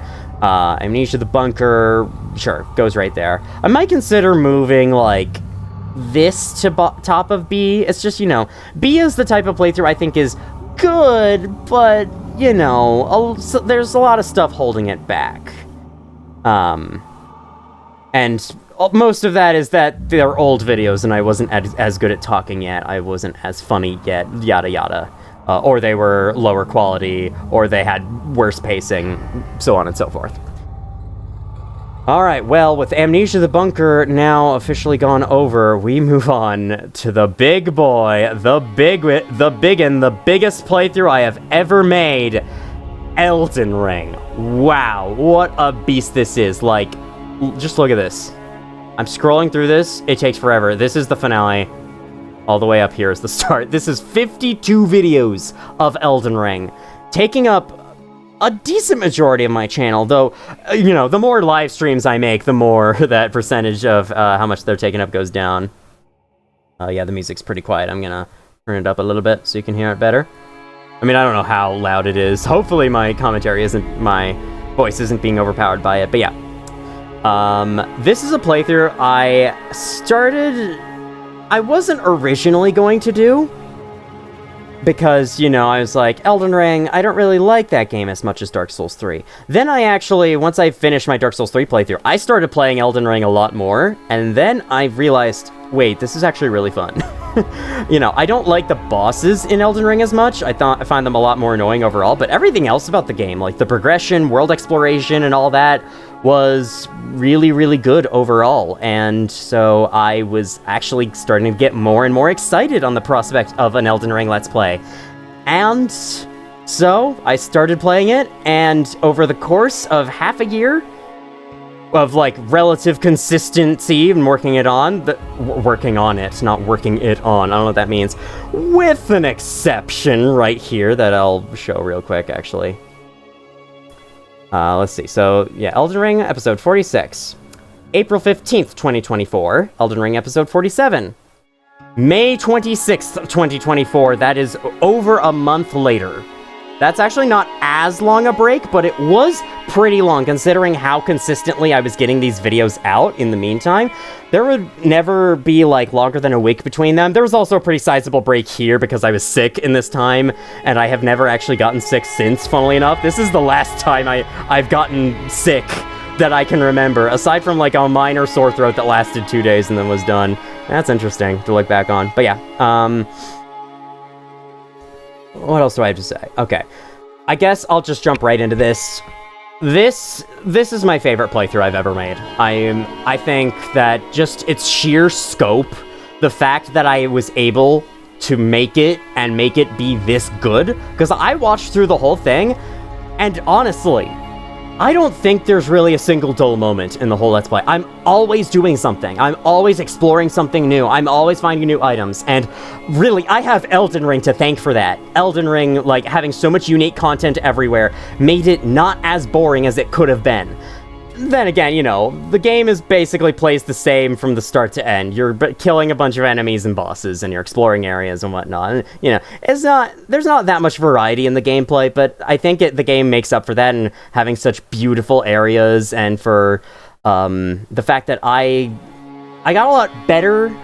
I think I used my experience making the Dark Souls 3 Let's Play on this. That is, like, I had played multiplayer before, so as a result, the multiplayer features, like the messages and eventually when I started playing the multiplayer myself here, it was a lot easier to explain because I had actually played it before. Funny how that works. And then at the end of this video, I even did some, like, PvP matches in the Coliseum. That was fun. I basically did everything you could want an Elden Ring playthrough to do. I did every piece of content in the base game. I think the one main lacking feature of this playthrough is Shadow of the Erdtree. This playthrough was made and finished before Shadow of the Erdtree came out. Like, literally, this video came out the same month as Shadow of the Erdtree, I'm pretty sure. Same with this one. But obviously, I didn't play Shadow of the Erdtree. I'm thinking of doing that on this channel, and then I might add it to the playlist of this one. But I did end up making this this death compilation in addition to something else. Oh, was it after? Okay, yeah, right here. I did end up making this Elden Ring final episode video where I said, I am done with this game on this channel. And I guess that's technically going to be true if I continue with Shadow of the Erdtree here, but that's whatever. Alright, I'm rambling. But let me get back on track. Let me get refocused. I just love how this playthrough turned out. I think there are still flaws with it. The beginning especially is really slow. It takes me 6 videos to fight Margit the Fell Omen, and the 7th video I'm exploring Stormvale. 8th video I kill Godric. 9th video I actually leave Limgrave, because before this point, I did this playthrough region by region. All of these videos were in Limgrave. I did, like, a detour to Caelid here for the sake of getting the Round Table Hold unlocked, but aside from that, all of this is Limgrave, all of this is Liurnia, all of this is Caelid, this is Shifra River, all of this is Altus, Mount Gelmir, this is the areas you do on Rowney's quest, this is the east side of Altus leading to the capital, and then here I enter Mountaintops of the Giants, and then it's basically all mountaintops from here we go. I was doing it region by region, what I think was the intended difficulty order, and, so that resulted in the first, like, 5 videos not having that much crazy content in it. Like, you know, this is the one where I did the first, quote, major dungeon in form of Castle Morn. But, you know, I didn't make it to Stormvale until part 7, and there are 6 entire videos to watch before that point. So, yeah.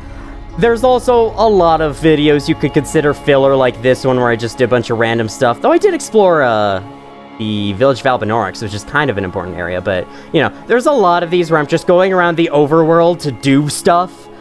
But, in my defense, the stuff I was doing in the overworld was pretty much always new and unique. All the way until the end. I think, like, the one that had the least new stuff in it was this one. Where it was just, you know, it was catacombs, the same enemies, but even then, there were still new items, there were still somewhat new encounters, there was one new enemy in the game we hadn't seen before, so yeah. I think that this series actually turned out really cool. I also may end up looking back on this being a mistake, but throughout the last 2 videos in the final Legacy dungeon of the game, I was playing the Hyrule Castle theme from Breath of the Wild. Weapons are max upgrade, I am level 155, but apparently, according to I don't know if you can hear that very well. My build is shit because I don't have 60 vigor, so yeah, there's that. And, you know, like, I'm just complaining about people online being like, if you don't have 60 vigor, your build sucks. They were talking about multiplayer, though. But yeah, oh yeah, I also closed out, I guess minor spoilers for Elden Ring, but I closed out the overworld exploration entirely. Like, these last 3 videos, none of them took place in the standard overworlds, aside from maybe this one, I guess. And so I closed out overworld exploration with that, like, final moment when you burned the Erdtree at the top. I just really like how this playthrough turned out. I think it is easily my best, and there are some videos that didn't do a great job of talking, but in a playthrough that's this long, that's a given, so I don't consider that a very big flaw. And I think I did a better job of talking in more videos than not, so yeah. Elden Ring gets top of S in terms of my absolute favorite playthrough I've ever made. So, it's all downhill from here. Alright, we got a few more. I don't want to keep going on too much longer, so I'm going to get through these somewhat fast. Alright, this one's a little louder. Let me just turn that down. But yeah, the next playthrough I made was Undertale. Look at this giant fucking logo. Look how big this logo is. It's nuts. Alright, so here's Undertale. I was playing this, well, it was actually mainly my idea, but I was encouraged to play it because around the time I started Elden Ring, I also started live streaming. And around the time I started getting done with Elden Ring, I started picking up viewers on my live streams. And that's where most of you all watching this video more than likely came from. It's my live streams that I started around this time. Everything before this point was before I streamed. So that's a fun little history lesson for you. History lesson of Omencito's channel. But yeah. A lot of the people who were watching my streams were Undertale fans. And so I was like, okay, that makes me want to make this Let's Play even more. But I was already thinking of doing it since, well before I even finished Elden Ring. And the reason why is just, I think the game has a really good, like, story, presentation, and mainly, I wanted to voice the characters. And so I'm gonna go back to the first scene with Sands of Papyrus. Here we go. Let me just silence the music real quick. Turn this up. Your puzzles! You just hang around outside your station! What are you even doing? Staring at this lamp. It's really cool. You want to look? No! I don't have time for that! What if a human comes through here? I want to be ready! I will be the one! I must be the one! I will capture a human! I was having a lot of fun voicing these characters, and this was what I was looking the most forward to. It's honestly, like, probably the #1 reason I made the playthrough, because I wanted to try, like, voicing stuff in games, voicing notes, getting into character, kind of like a minor form of voice acting without... Sorry, I have to mute myself. Without actually, like, going all the way, just for, like, a silly little Let's Play video, you know? And... you know, my voices are definitely not perfect. I do look back on them and it's like, wow, I remember them being a lot better than they actually are. But aside from that, I was having fun making, I was having fun voicing them, and that's all that really matters. And you know, I think there are some characters like, I remember Undyne. I think I did an overall good job with Undyne, selling her kind of like very loud, scary voice, while also having a kind side. That's zoom in. That's so fun. Now, Undertale is, of course, a fantastic game, no doubt about that. Here I am slowly beating Jerry to death. But I'd say overall, I enjoy the game more for its music and story presentation than I do for its gameplay. I think its gameplay is a little one-note, not that crazy. And so, you know, ever since I finished this playthrough, I haven't gone back to replay it or anything. It's not that replayable of a game, IMO. Even though it has the whole choice system going on, it chastises you if you dare to fight a single enemy. So it's like, it's not really a choice game. It wants you to do one thing, and if you do anything else, it literally yells at you. Anyway, what do I think of my playthrough, though? Overall. So let's see, what did I do again? Okay. So what I did is I played the neutral route to 7, and then I started the game over from the beginning to show some alternate scenes, and then I was also going on a pacifist run. Basically, I made a big joke in the first episode. I killed the first frogget I encountered. So I was like, obviously you want to fight the enemies, right? And then I was immediately like, nah, no, you don't. But anyway, that was to get myself on a neutral route, which I found out later you have to do first anyway. Regardless of if you want to do it. But I guess I just wanted to show, like, alternate dialogue and things like that. So that's why I ended up killing enemies in this first run. Then, of course, second run, I did Pacifist, and I ended at the True Pacifist ending. I was originally going to do the Genocide route, but after I played the game enough, I was like, I love these characters too much. I cannot kill them. So I never ended up doing it.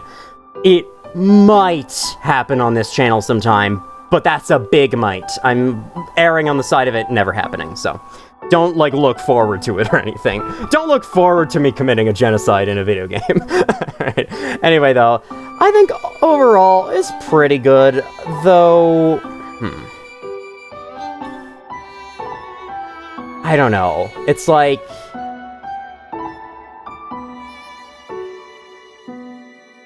Okay, you know what?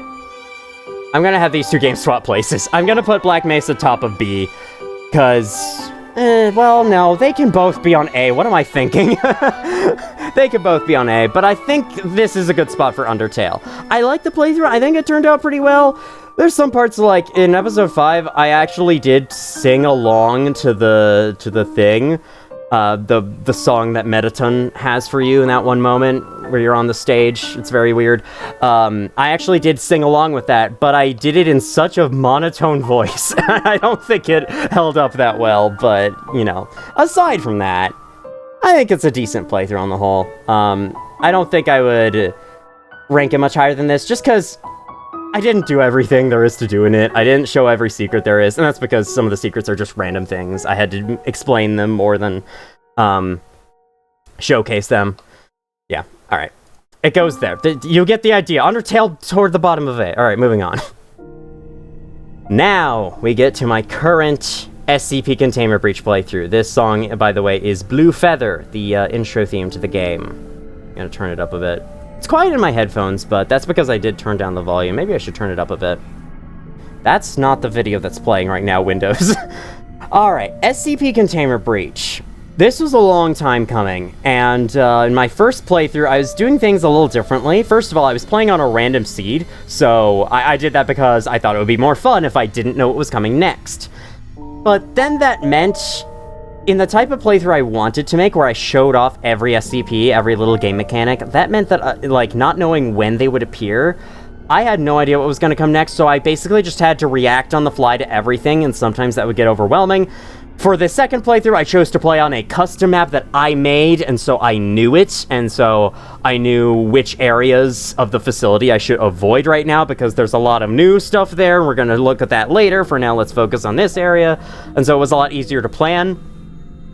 In addition, in the first SCP playthrough, that is now unlisted, I would have these weird breaks in the middle of the videos where I would go to talk about something outside of the game, like what SCPs are, what object classes are, and what that has to do with the game and whatnot, in these huge, highly edited sections, which, fun fact, were inspired by Chugga Conroy's Splatoon bios in his Splatoon Let's Play. That's all that they were inspired by. Other than that, I mean, yeah. They weren't really similar to those at all. Not only did that prove to be a fucking mountain of work for a Let's Play series, and, you know, I was starting Hollow Knight Blind around the same time, and there was no way I could actually do it that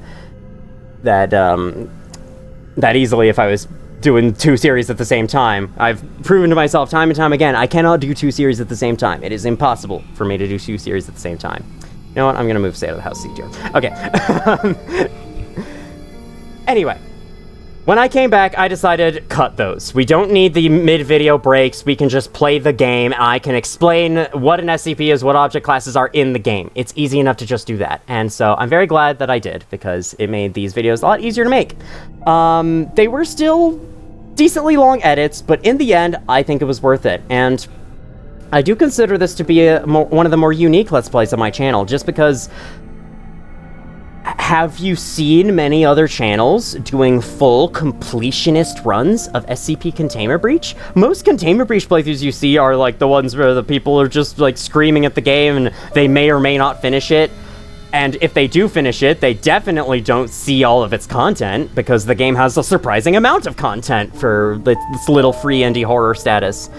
And so I think it's one of the more standout Let's Plays on my channel, in all honesty. There's going to be a lot in A tier, but that's just because I consider a lot of my series to be good. What can I say? Okay, you know what? I will say the low quality and my worst commentary does hold this back a little bit. It's still the best of B tier, but I think I am actually going to move it down a tier to this. It kind of hurts doing it, because I know I was saying, like, oh, it's so unique, that's why it gets A, but also it's just, like, it is lower quality video than all these, so, you know. It's hard. It's hard to decide where it should go. I think here's a good spot, though. Like, this is probably far removed from the Resident Evil ones. This is, like, way higher than them. Alright, anyway, Containment Breach. I'd personally put it above... Maybe even above all of these? No, let's put it here. Or maybe in between these two. Just because one thing about the playthrough that I will say may not be that good, or is that, like, episodes 2, 3, and 4 eventually just amount to me showcasing all the showcasing the SCPs. Like, this is an SCP museum, let's go take a look at each of them. Hang on! The number 1, number 2, number 3 in the video thumbnails are bolded here, yet they're not bolded here.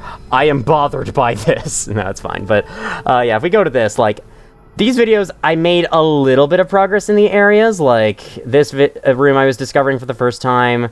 But for most of this is like a showcase of SCP-1162, showcase of 012. Then we're going back to Heavy Containment Zone. Here's a first encounter with 096. This is all technically new stuff, though, so I guess it's fine. And, you know, even if it was just optional content in the way of, like, let's go look at this SCP you never need to visit in the entire game, just for fun, I am at least still showing new stuff you've never seen before, because the game's filled with all sorts of little unique content. This video, honestly, I think I'm gonna delete this. This video doesn't matter anymore. But yeah, live stream highlights, I've been meaning to make more of those. All in all, though, I think it turned out to be a really good overall 6-part series, especially because the game is not subtitled. So, I, of course, took the initiative and subtitled the entire freaking game, and I think one of the more unique moments of this...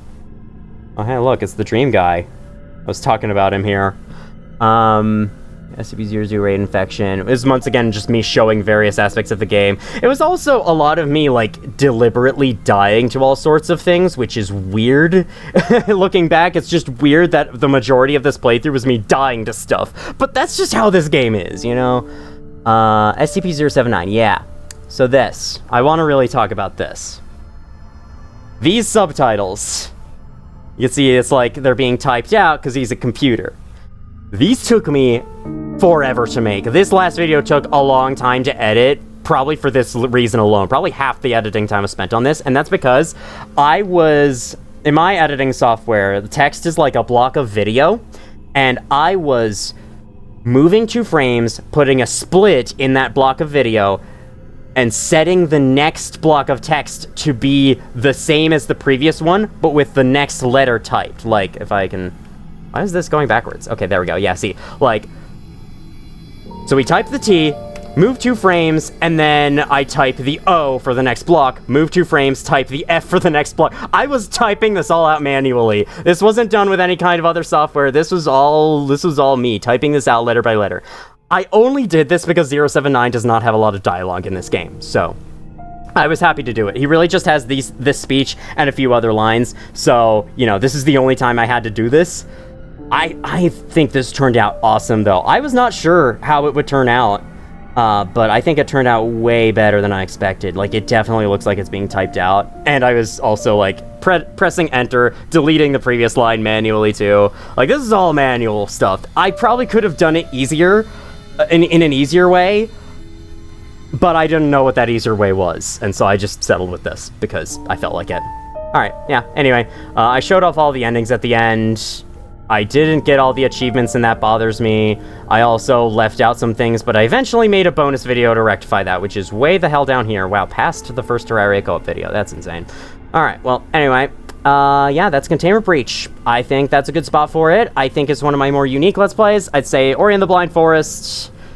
I mean, the game is just more appealing overall than Containment Breach. Containment Breach is this weird little indie game, but, you know, I still think it's one of my more unique playthroughs. I have not seen anyone else do a full, like, 100% run showing every little thing about the SCP Containment Breach before, so, yeah. For that reason, I give it that high rating. Alright, let's move on. So, technically, let me turn that down. Technically, my next major Let's Play was Hollow Knight, but I did make 2... Sonic one-off Let's Plays in the meantime, and I decided to rank them here, because why not? So, my second Sonic 3 playthrough. Of course it's leagues better than the first one. Definitely not S, but it'll go in here. I actually think...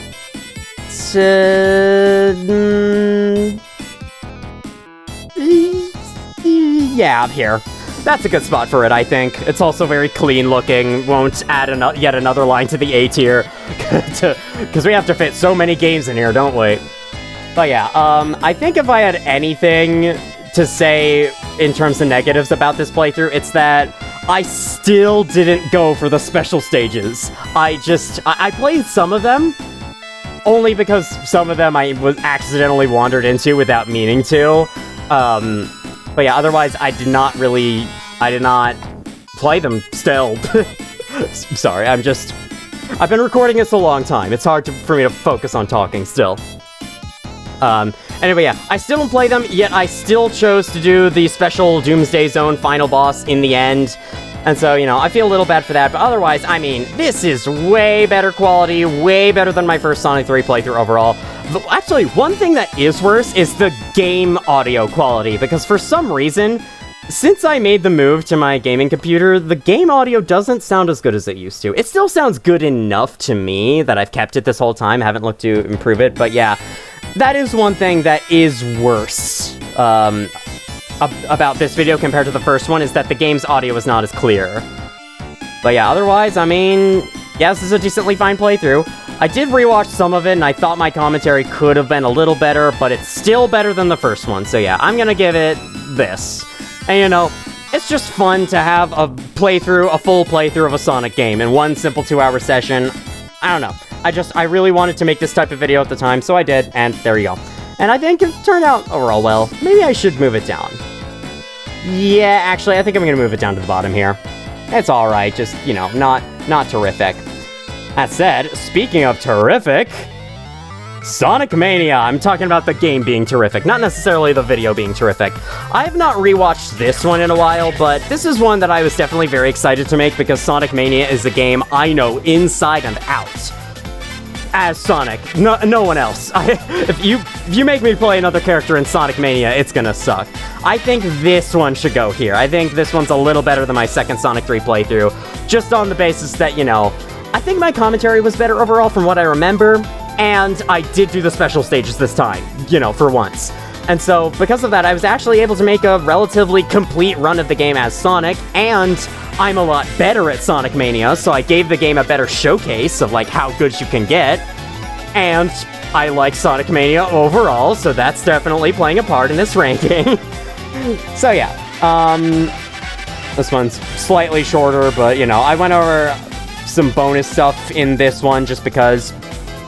Main reason I made the second Sonic 3 playthrough is because at that time it had been around 5 years since my first one that I ranked all that time ago.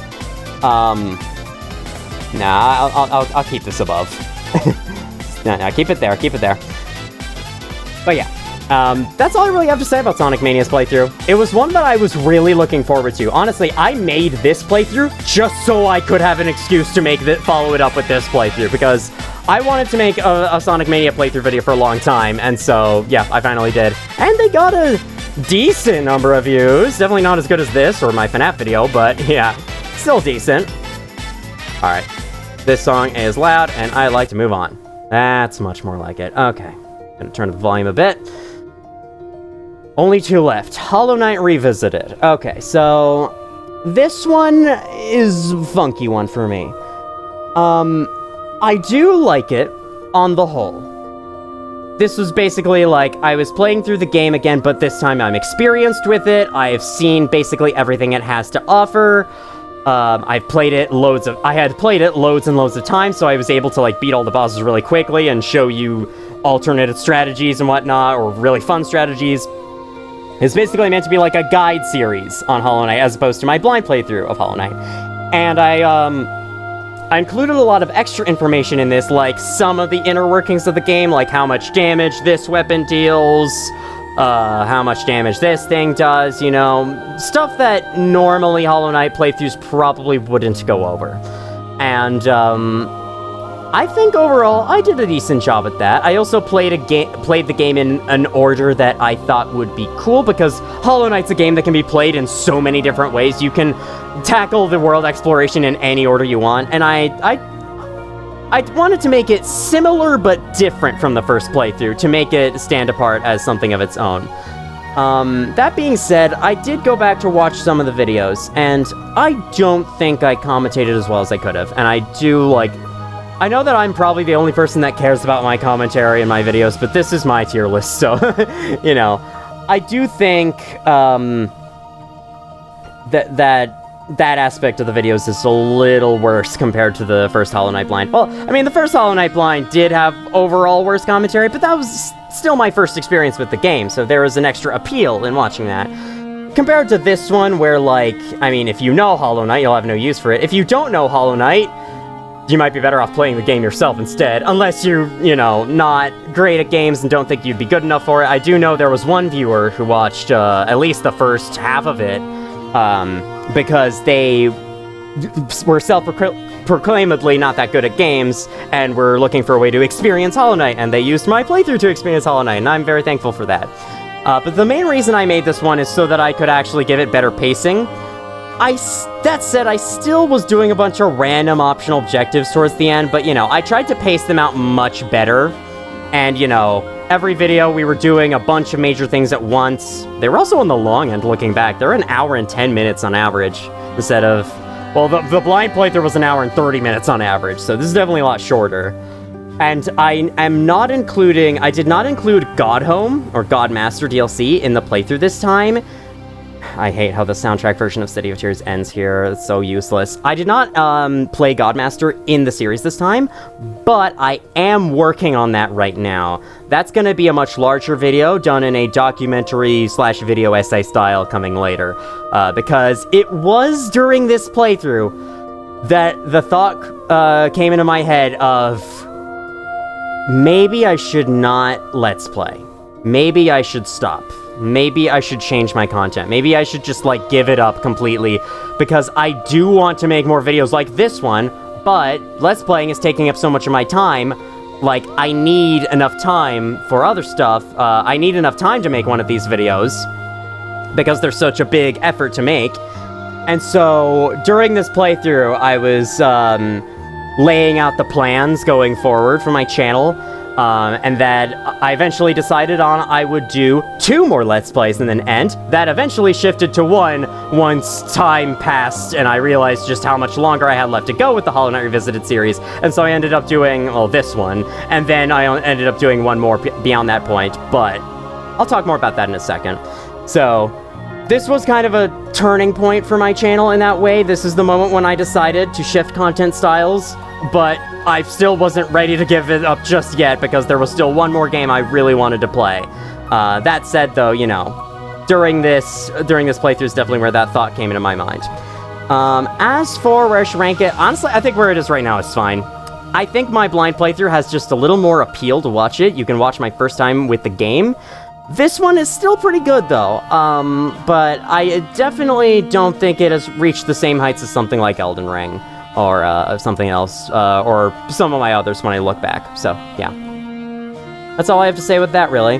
Now, to get into my plans for what I was going to do beyond this point, I was going to originally, after Hollow Knight Revisited, Let's Play Plants vs. Zombies, which I had already streamed my first playthrough of earlier, but I was actually just going to do a full series of it from start to finish, from, like, literally new game, new profile, to golden sunflower statue. I was going to do everything in the game, and cut out all that stuff. And that's something that's still potentially on the docket for this channel, but I eventually decided not to, because not only had I just streamed the game, but the Hollow Knight Revisited playthrough was taking longer than I had imagined, so I wanted to move on to my truly last Let's Play first. So I eventually decided not to. That said, my truly last Let's Play was originally going to be Celeste. Indeed, I was going to also do a video version of that playthrough, but I eventually decided not to, because there was one other game that I think... once I remembered that it existed, and once I had the drive to start playing it, I really, really wanted to Let's Play that one, above all else. And so, I did. Let's talk about my final Let's Play. The Legend of Zelda Majora's Mask, and I think, where did it go? It's right there. I think this is another S. It was my last one, and oh my god, it turned out really good. Like, holy shit, it turned out awesome. Like, way better than I even expected, honestly. Because, like, throughout Hollow Knight Revisited, I was like, yeah...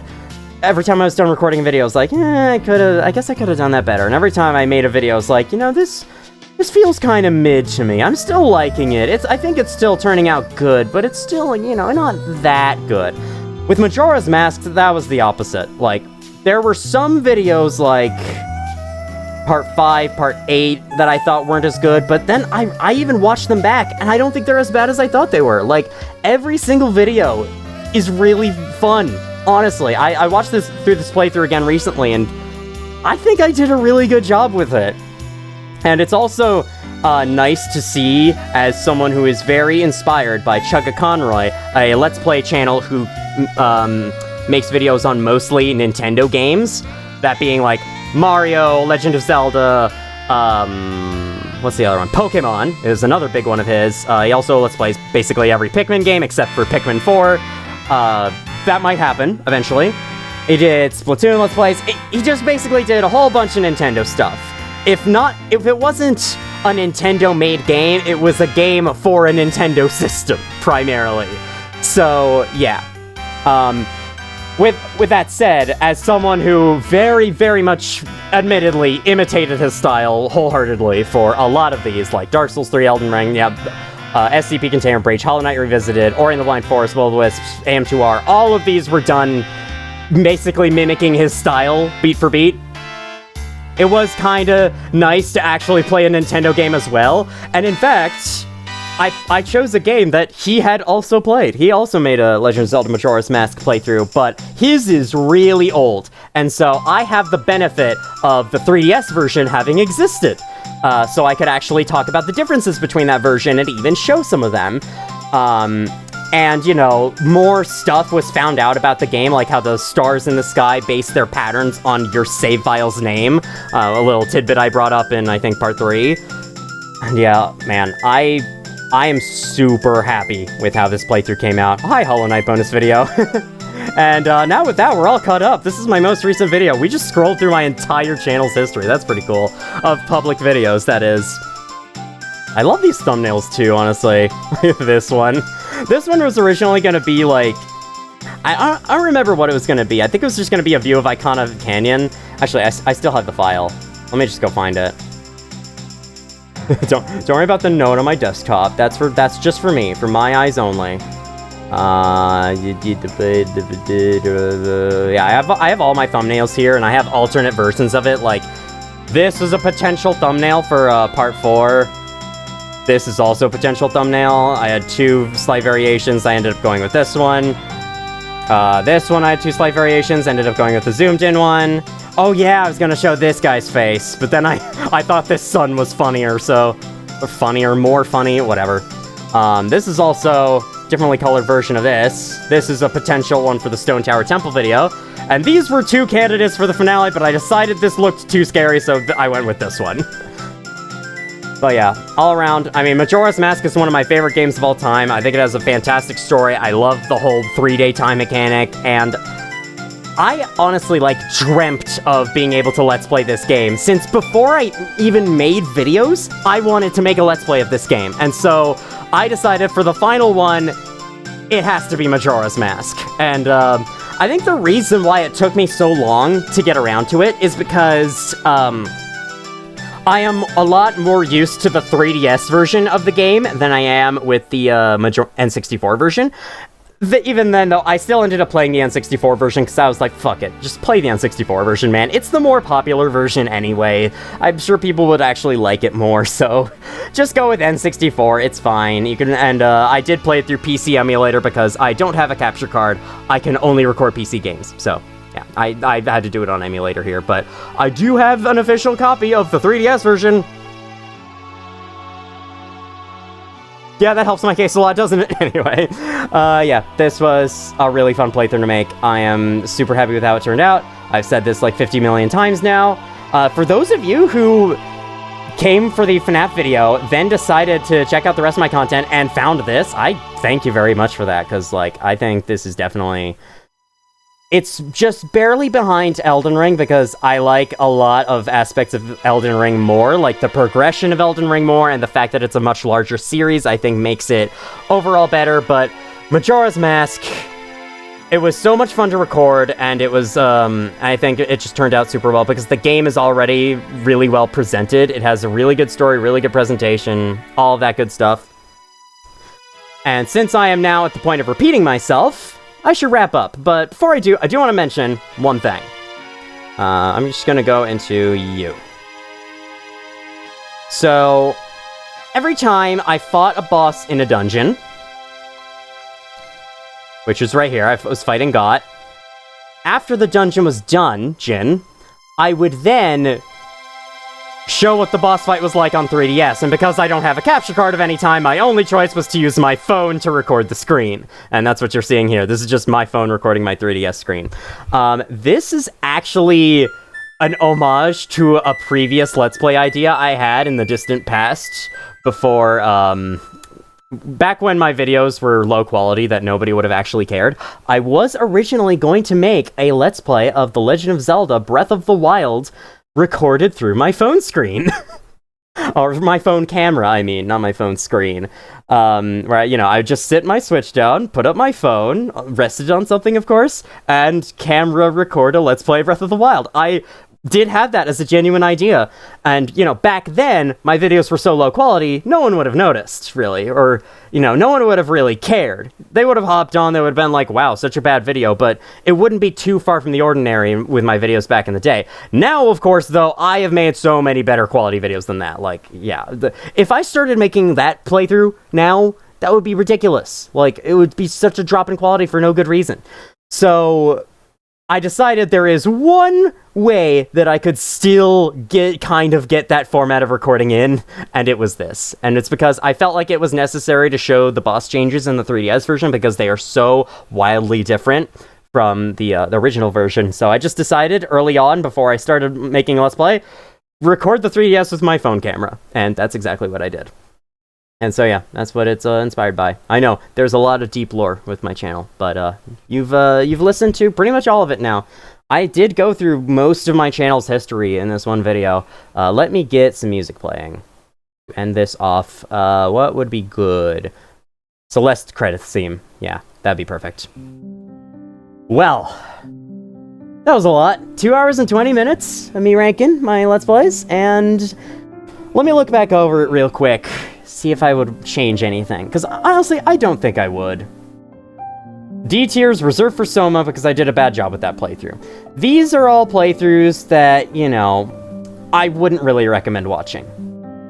These are ones that I would, but there's a caveat, they're low quality, you know. Even this one, for as unique as it is, and I do recommend it if you're at all interested, it's still, you know, only 720p, it's still somewhat blurry.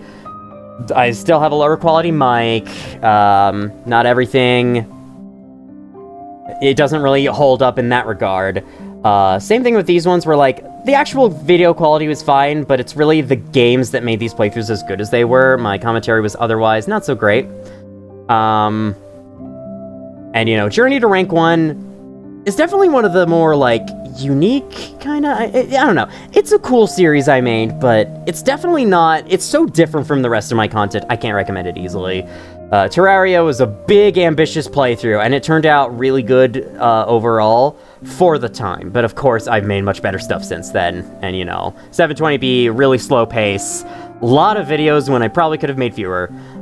It's just that I was progressing through the game really slowly. I was taking in the experience as I went, which I don't think is a problem, but still.